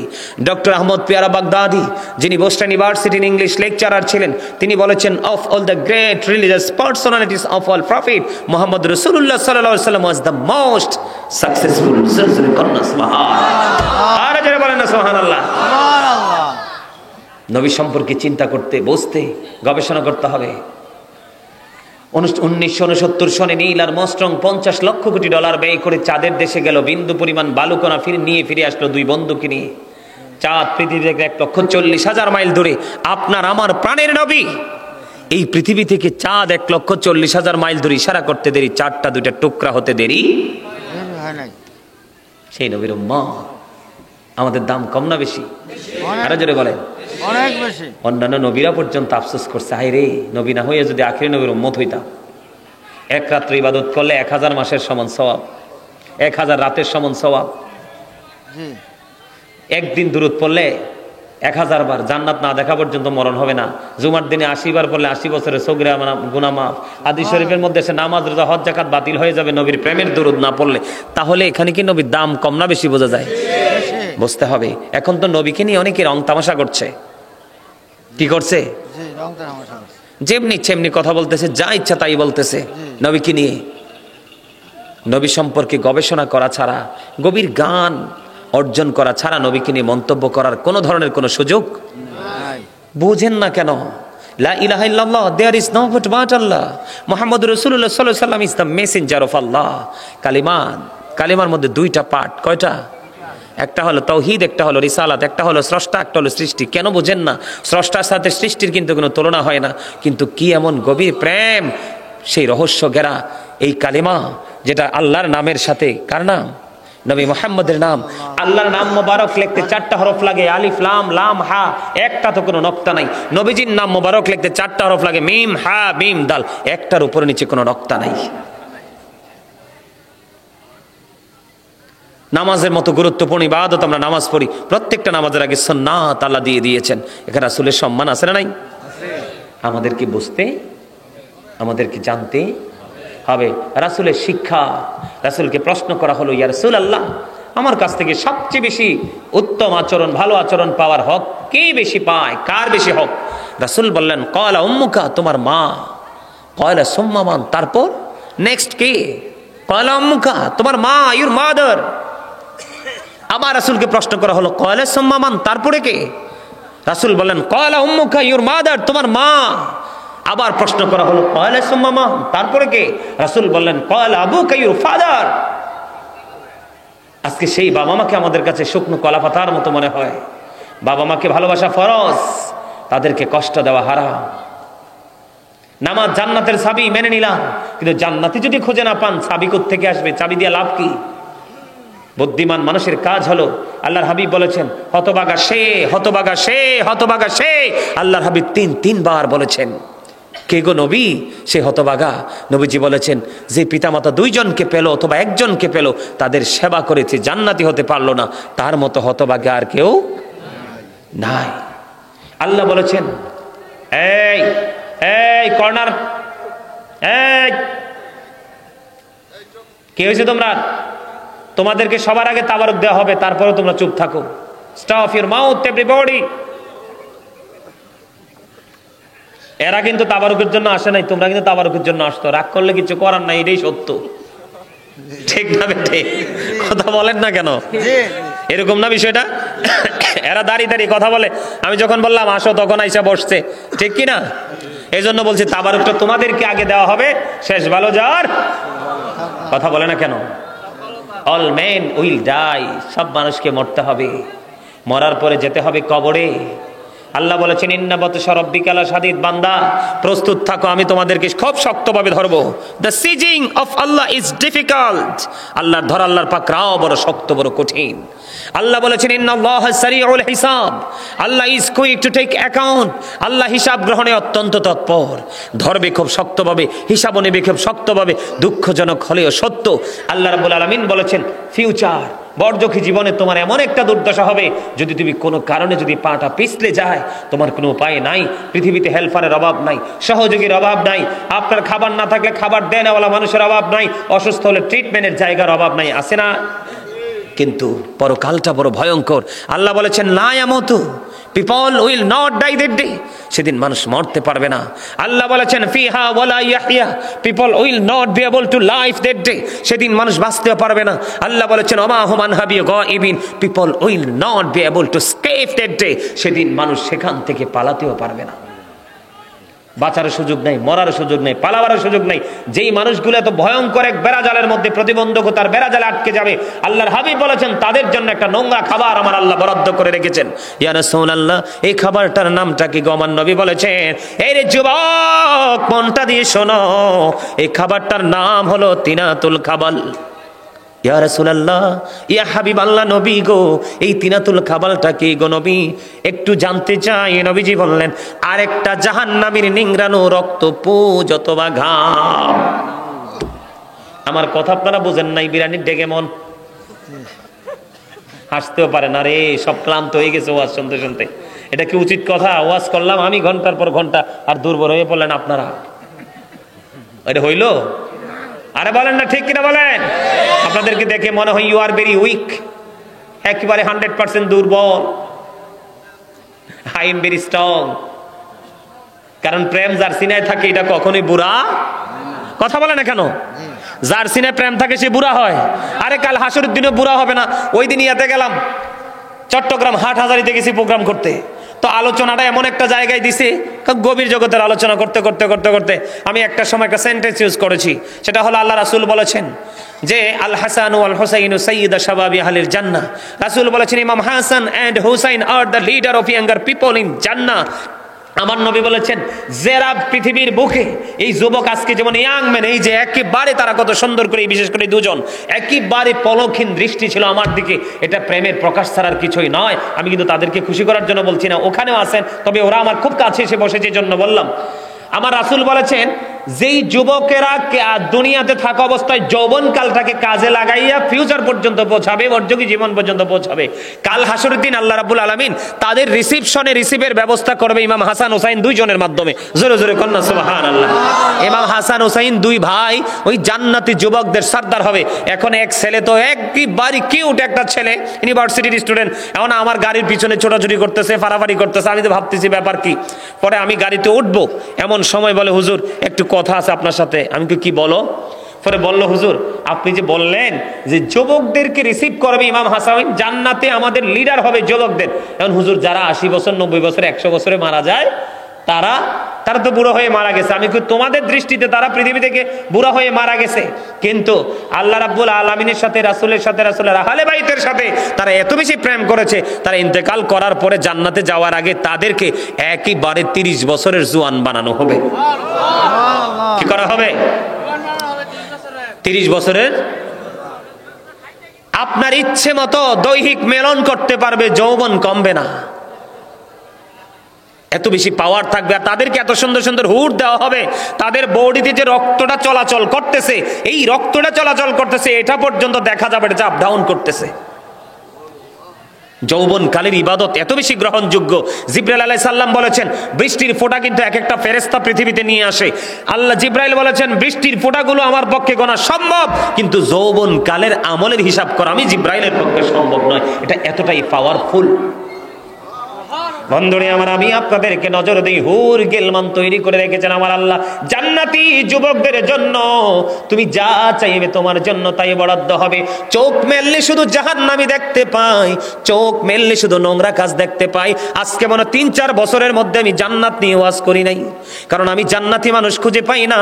কেউ বন্ধু নারীদের সাথে খারাপ কাজে লিপ্ত, কেউ বন্ধু সুদের সাথে যুক্ত, কেউ বেনামাজি হয়ে বন্ধু অন্যায়ের সাথে নিজেকে যুক্ত করে রেখেছে। এমনি করে করে 4-5 অন্যায় গিরে গেছে বন্ধু। এই জন্য আমি জান্নাত নিয়ে ওয়াজ করি না, জাহান্নাম কত ভয়ঙ্কর হতে পারে সেটাই নিয়ে আলোচনা করি। তবে আজকে যেহেতু ব্যতিক্রম একটা পরিবেশ, কিছু যুবক দেখতে পাইলাম, তোমাদের জন্য আমার পক্ষ থেকে একটা মেসেজ দিতে চাই। জান্নাতে তোমরা যাবে, তোমাদের সামনে সবুজ একটা পাখি হেসে হেসে তোমাদের কাছে উড়ে উড়ে আসবে, তোমাকে এসে প্রশ্ন করবে, যুবক তুমি কি আমাকে ভুনা করে খেতে চাও? জান্নাতি যুবক সঙ্গে সঙ্গে বলবে, হ্যাঁ তোমাকে দেখে আমার পছন্দ হয়েছে, আমি তোমাকে জান্নাত তোমাকে আমি খেতে চাই, ভক্ষণ করতে চাই। বন্ধু সঙ্গে সঙ্গে তাৎক্ষণিকভাবে পাখিটা ভুনা হয়ে চলে আসবে। সবচেয়ে বড় মজার খবর, এই পৃথিবীর বুকে মানুষ প্রস্রাব করে পায়খানা করে, জান্নাতীদের কোনো প্রস্রাব হবে না, পায়খানা হবে না। যা ভক্ষণ করবে ডেকুর আসবে, ডেকুরের সাথে সব বিলীন হয়ে যাবে। জোরে জোরে বলেন না সুবহানাল্লাহ, আর জোরে বলেন না সুবহানাল্লাহ। এরা যুবক, তোমরা ট্যুরে যেতে চাও, ট্যুরে গিয়ে তোমরা কত নষ্ট কাজ করো, কত অন্যায় অপরাধ করো, কিন্তু তোমরা যখন ট্যুরে যাও, তোমরা মুসাফির হয়ে যাও, তখন তোমাদের 100% আল্লাহর দরবারে কবুল হয়ে যায়। জান্নাতীদের জন্য যে একটা বৃক্ষ তৈরি করে রেখেছেন আমার আল্লাহ, এটার ছায়াটা এত বন্ধু বৃহৎ হবে, একটা পৃথিবীর দ্রুতগামী ঘোড়া যদি ওই বৃক্ষের ছায়ার নিচে যদি কমপক্ষে 70 বছর যদি দৌড়ায়, তারপরে ঘোড়ার পাওয়ার শেষ হয়ে যাবে, ওই ছায়াটা ঘোড়া শেষ হবে না। এটা জান্নাতীদের জন্য বড় পুরস্কার। আর জোরে একটা হুর আছে জান্নাতে, তার নাম হলো লোভা। নাম কি? লোভা। এই যে হুর, এটা এতটা বন্ধু, একটা এক্সাম্পল দেই, জান্নাতি যুবক তোমরা তো কিছুই বুঝতে চাও না এবং বুঝের মানুষের সাথে সম্পর্ক রাখতে চাও না। এই লোভা নামক হুর, এটা এতটাই নেয়ামত হবে। গভীর একবার সমুদ্রে যদি আমি বন্ধু, আরো 2-3 বছর আগে বিমানে গিয়েছিলাম আমি সাতক্ষীরাতে ওয়াজ করার জন্য। যশোর বিমানবন্দরে গিয়ে নামলাম, নামার পরে বিমানবন্দর ক্রস করার পরে ওরা নিজস্ব গাড়ি নিয়ে আমাকে রিসিভ করতে আসলো, গাড়ি বহর নিয়ে। আমি যখন রওনা দিলাম, রওনা দেওয়ার পরে দেখলাম কখনো আমার গায়ে ঠান্ডা হাওয়া, আবার কখনো আমার গায়ে গরম হাওয়া। চিন্তা করতেছি, বাংলাদেশ তো একটাই, পরিবেশ তো একটাই, কিন্তু হাওয়া কেন ডিফারেন্ট? আশ্চর্য হয়ে গেলাম। লজ্জায় প্রশ্ন করি না, দেখি আর একটু গবেষণা করে দেখি অ্যান্সার পাই কিনা। না না না, কোনো খবর নাই, কোনো উত্তর আমি পাচ্ছি না। পরে ওনাদেরকে একজনকে ডেকে ডেকে বললাম, ভাই আমি কিন্তু একটা জিনিস দেখতে পাইলাম, এটা আমার কাছে একটু রহস্য মনে হয়েছে। কই কি? কিছু কিছু সময় ঠান্ডা হাওয়া, কিছু কিছু মানে একবারে উত্তপ্ত হাওয়া। এবার ডাক দিয়ে বলতেছে, হুজুর যে এইখানের পানিটা নোনা পানি, এখানকার পানি গরম, হাওয়াটা লাগছে আপনারা গায়ে।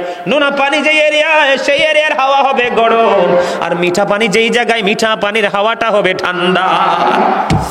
বন্ধুরে আমার, আমি নিজে প্র্যাকটিক্যালি প্রমাণ। বন্ধুরে আমার, যখন আপনার নোনা পানির মধ্যে যখন ওই লোভা নামক হুরের একটু থুতু যখন নিক্ষেপ করবে, সমস্ত সমুদ্রের পানি মিষ্টি হয়ে যাবে। জোরে জোরে বলেন না সুবহানাল্লাহ, আর জোরে বলেন না সুবহানাল্লাহ। যখন গোটা পৃথিবী অন্ধকার হয়ে যাবে, হয়তোবা অন্ধকার কোন জগতের দিকে যখন এই লোভা নামক হুর যখন তার চেহারাটা দেখে মিষ্টি হাসি দিবে, তার চেহারা এবং দাঁতের ঝলকে বন্ধু কোরা পৃথিবীর অন্ধকার দূর হয়ে বন্ধু আলোকিত হয়ে যাবে। ওই সমস্ত হুরগুলো জান্নাতি যুবকদের জন্য আমার আল্লাহ বরাদ্দ করে রেখেছে। একটা না, পৃথিবীতে আপনি বিয়ে করতে পারবেন 4টা, আর জান্নাতে আপনার জন্য বরাদ্দ থাকবে 70টার চাইতেও বেশি। সুবহানাল্লাহ। লাভ না লস? তে লাভের জগৎ, এই জগৎ সবকিছু চাই নগদ। কি কন্যা কেন কি এমন কাজ করছি, বেতন অনেক দিতে হইবে, কিন্তু বাকি থাকলে যে পরে পাওয়া যায় এটা বুঝে না। কথা কি বুঝে আসছে আমার? আমরা তো চাই এই কাজ করছি, বেতন নেই, খাইয়া শেষ করে ফেলি, ঠিক না ঠিক? আরে জোরে। জান্নাতি হতে হলে মা বাবাকে ভালো কথা কয় না। আল্লাহ বলেছেন অবিল ওয়ালিদাইন ইহসানা, মা বাবাকে ভালো, মায়ের চেহারার দিকে একবার মায়া করে তাকাইলে একটা হজের সওয়াব। নবী গো, যদি দৈনিক 100 বার তাকাই গো, আমার নবী বললেন 100টা হজের সওয়াব। বলে হুজুর মায়ার নজরটা কি সেটা তো বুঝি না। মায়ার নজরটা হলো এমন, যেমন ধরেন আপনি মায়ের দিকে ভালো করে তাকান না, হঠাৎ করে আপনি আপনার মায়ের চেহারার দিকে তাকাইলেন, আপনার কাছে মনে হয়েছে মায়ের চেহারাটা শুকিয়ে গেছে, শুকনা হয়ে গেছে, মায়ের চেহারার দিকে তাকাই আপনার বড় মায়া লাগছে। আপনার করোনা হয়েছে মানে আমার মা গত 2 দিন আগে ছিলাম, চেহারাটা দেখেছি অনেক সুন্দর, আজকে আমার মার চেহারাটা শুকিয়ে গেছে গো মনিব, আমার মায়ের কি হলো গো। এই যে মায়ের প্রতি একটা সিম্পথি কাজ করতেছে, এই নজরের কারণে আপনার আমলনামায় হজের সওয়াব। জোরে জোরে বলেন না সুবহানাল্লাহ। হাদিস শরীফটা অনেক লম্বা, আমি ছোট্ট একটা অংশ আপনাদেরকে শোনাবো, বাকি 2টা শোনাবো না, অনেক লম্বা সময় হয়ে গেছে বন্ধু, এই কারণে শোনাবো না। মায়ের পাগল একটা ছেলে ছিল, যার নাম সে ছিলেন কাঠুরিয়া, তিনি কাঠ কাটতেন। বুখারী এবং মুসলিম শরীফের মধ্যে এসেছে হাদিস খানা। এখানে 3 জন ব্যক্তির কথা আসছে, কয়জন আলেমরা জানে বন্ধু? 3 জনের মধ্যে তারা বন্ধু ভ্রমণ করতে গিয়ে সন্ধ্যা হয়ে গেল, পাহাড়ের গুহার মধ্যে তারা প্রবেশ করলো। পাহাড়ের গুহার মধ্যে ঢুকার পরে বিশাল বড় একটা পাথর উপর থেকে ধসে পড়ে বন্ধু পাহাড়ের মুখটা বন্ধ করে দিল, বের হওয়ার মতো কোনো সুযোগ নাই। ওই 3 জন মনে মনে চিন্তা করলো, এত বড় পাথর কে রে সরাবে? এই পাথর সরানোর মতো ক্ষমতা তো কারো নাই, আল্লাহর কুদরত ছাড়া কোনো উপায় নাই। তখন 3 জন মিলে চিন্তা করলেন, বুদ্ধি করলেন, আমাদের জীবনেতে কত আমল করেছি, একটা গুরুত্বপূর্ণ আমলের উসিলা দিয়ে আল্লাহর কাছে দরখাস্ত দিব, আল্লাহ চাইলে আমাদেরকে বিপদ থেকে বাঁচাতে পারে। এর মধ্যে প্রথম যে ব্যক্তি তিনি ছিলেন কাঠুরিয়া, উনি প্রতিদিন কাঠ কেটে এনে বাজারে বিক্রি করে তার ফ্যামিলির চাহিদা পুরাতো বন্ধু। একদিন তিনি কাঠ কেটে আসতে দেরি হয়ে গেল, ওনার ঘরের মধ্যে ছিল দুধ দহনের মতো প্রাণী ছিল, উনি দুধ দহন করতে দেরি হয়ে গেল, কাঠ কেটে আসতে দেরি হয়ে গেল। ঘরে ফিরে দেখে মা বাবা 2 জন ঘুমিয়ে গেছে। ও বন্ধু, তিনি চিন্তা করলেন বাবা মা ঘুমিয়ে গেছে, ঘুমের মানুষকে জাগানো কিন্তু উচিত নয়। এবার তিনি কি করলেন, তিনি দুধ দহন করলেন, পাত্রটা হাতে নিলেন, পাত্রটা হাতে নিয়ে বন্ধু বাবা মা যে রুমের মধ্যে ঘুমাইলো, দরজাটার মধ্যে দুধের পাত্রটা হাতে নিয়ে দাঁড়িয়ে রইল। ওনার সন্তান কাঠুরিয়ার সন্তানেরা বাবার পায়ে ধরে বলছে, বিনয় বিনয় করছে, বলছে বাবা গো, ও বাবা তুমি তো দুধ দহন করেছো, একটু দুধ দাও না, একটু দুধ আমি পান করব। এই কথা বলার পরে বন্ধু এই কাঠুরিয়া ডাক দিয়ে বলল, তোমরা আমার সন্তান হয়েছো ঠিকই, কিন্তু কখনোই আমার মা বাবার চাইতে দামি হওনি। আমি বলেছি আমার বাবা মাকে দুধ যতক্ষণ পর্যন্ত না খাওয়াইতে পারবো অতক্ষণ পর্যন্ত আমি তোমাদেরকে দুধ খাওয়াতে পারবো না।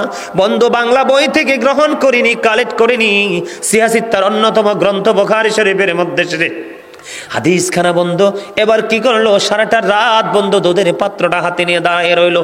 আসসালাতু খায়রুম মিনান নাউম, ফজরের আযান যখন হয়ে গেল, এবার মা বাবার ঘুম ভেঙে গেল। ঘুম ভেঙে যাওয়ার পরে বন্ধু মা বাবা ফ্রেশ ট্রেশ হয়ে নামাজ পড়লো, সন্তান মাকে দুধ পান করালো, বাবাকে দুধ পান করালো। সন্তানের কলিজাটা বন্ধ ঠান্ডা হয়ে গেছে। এই সন্তানটা আজকে বিপদে পড়েছে, পাহাড়ের ভিতরে, পৃথিবীর কেউ দেখে না।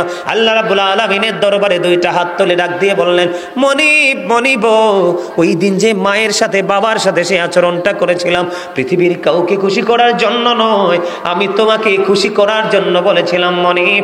ওই দিনের ওই আমল যদি তুমি পছন্দ করে থাকো গো, আজকের বিপদ থেকে উদ্ধার করো। দোয়া শেষ হইতে দেরি রে, পাথরটা একটু সরতে দেরি হলো না। মা বাবা নিয়ে আলোচনা করলে শেষ হবে না, এটা তো বড় একটা সমুদ্র। আমার ওই পাগল ওনার একটা পছন্দের একটা গজল আছে, আমারও খুব পছন্দ, আমি মা বাবাকে নিয়ে গাই গজলটা, আমি একটু গাইবো, তারপরে মিলাদ ক্যাম্প করে শেষ করে দিব।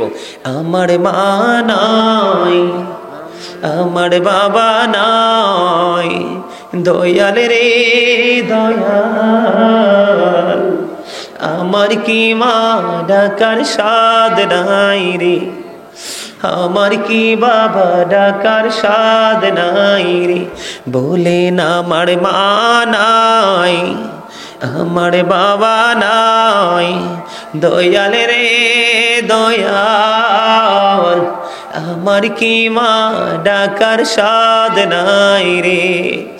ঘরে যাইয়া সবাই দেখে মজনুনির মুখ, বাবা যখন মাথায় হাত দে ভরে যাই সব দুঃখ। আমার মা নাই, আমার বাবা নাই দয়াল রে দয়াল, আমার কি মা ডাকার স্বাদ নাই রে, আমার কি বাবা ডাকার স্বাদ নাই রে, শয়নে স্বপনে শুধু মা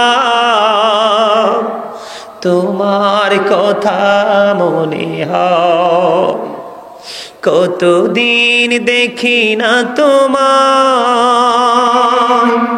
ভুলে কি গেছো আমায়, ভুলে কি গেছো আমায়, আদর সোহাগ মাগো আর কোথা পাবো, কার চলে আমি নিজেকে জড়াবো, আদর সোহাগ মাগো আর কোথা পাবো, কার চলে আমি নিজেকে জড়াবো, কার কাছে ধরবো মিছে বায়না, তোমার মতো কেহ নাই, শয়নে স্বপনে শুধু মা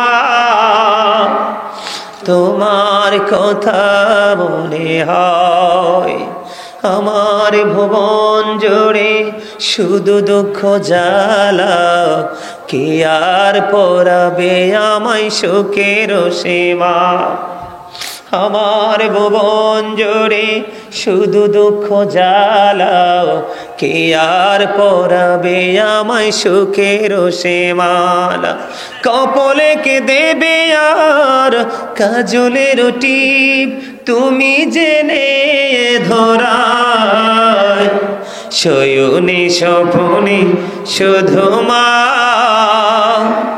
তোমার কথা মনে হয়, কতদিন দেখি না তোমায়, ভুলে কি গেছো আমায়, ভুলে কি গেছো আমায়। মারহাবা বলেন।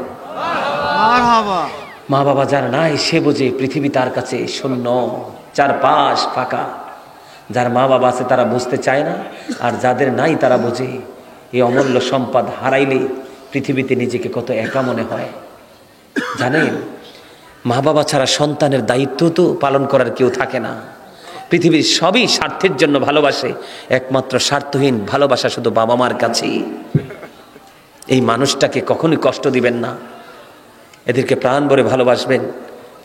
আর প্রকৃতভাবে পিতামাতা কখনোই বাবা মার কাছে ভালো কোনো কিছু খাইতে পড়তে চায় না, শুধু চায় তার সন্তান ভালো থাকুক, নিরাপদে থাকুক। এমন ভালোবাসার মানুষকে কষ্ট দিয়েন না, আল্লাহর আরশ পর্যন্ত কেঁপে ওঠে। সম্মানিত উপস্থিতি, আপনি নবীকে জীবন দিয়ে ভালোবাসলেন, কিন্তু নবীর ওয়ার্ড আর মা বাবাকে ভালোবাসতে পারলেন না, আপনি সফল হতে পারবেন? সম্মানিত উপস্থিতি, অনেক আলোচনা হয়েছে, আপনারা এগুলো মনে রাখবেন। পোশাক নিয়ে, পবিত্রতা নিয়ে, বুঝে আসছে কি নিয়ে? পোশাক নিয়ে, পবিত্রতা নিয়ে, নামাজ নিয়ে। আরেকটা বিষয় আলোচনা করার খেয়াল ছিল, ভুলে গেছি, তবে আপনারা অনলাইন থেকে শুনবেন। এখন বাংলাদেশে একটা ফেতনা প্রচলিত হয়েছে, নারীরা মসজিদে যায়। আপনাদের এলাকায় কি আছে? আপনারা সবাইকে হাত জোর করে অনুরোধ করে বলছি, এই জায়গাতে আপনারা একটু অ্যালার্ট থাকবেন। আল্লাহ রাসূল বলেছেন, দায়ুস পুরুষদেরকে আল্লাহ রাব্বুল আলামিন কি করবেন না? ক্ষমা। দায়ুস পুরুষ কারা?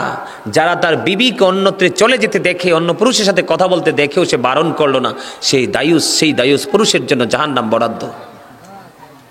আমাদেরকে তাকান, আব্দুল্লাহ ইবনে মাসউদ রাদিয়াল্লাহু তাআলা আনহু যখন দেখলেন মহিলা জুমার নামাজ পড়তে মসজিদে চলে গেছে, তিনি মহিলাকে ডেকে তার বাড়িতে পৌঁছে দিলেন। তিনি বললেন, একটা নারী তার বারান্দার নামাজের চাইতে তার ঘরের নামাজ অনেক উত্তম, আর তার ঘরের নামাজ চাইতে তার যে ঘরের অভ্যন্তর যে রোমটা, তার পার্সোনাল রোমটা, সেই রোমের নামাজটা অনেক উত্তম। শুধু হাদিস নয়, আল্লাহ বলেছেন, অকারনা ফি বুয়ুতিকুন্না ওয়ালা তাবাররাজনা তাবাররুজাল জাহিলিয়াতিল উলা। আল্লাহ রাব্বুল আলামিন বলেছেন, নারীদেরকে তোমরা ঘরে থাকো। কি করো?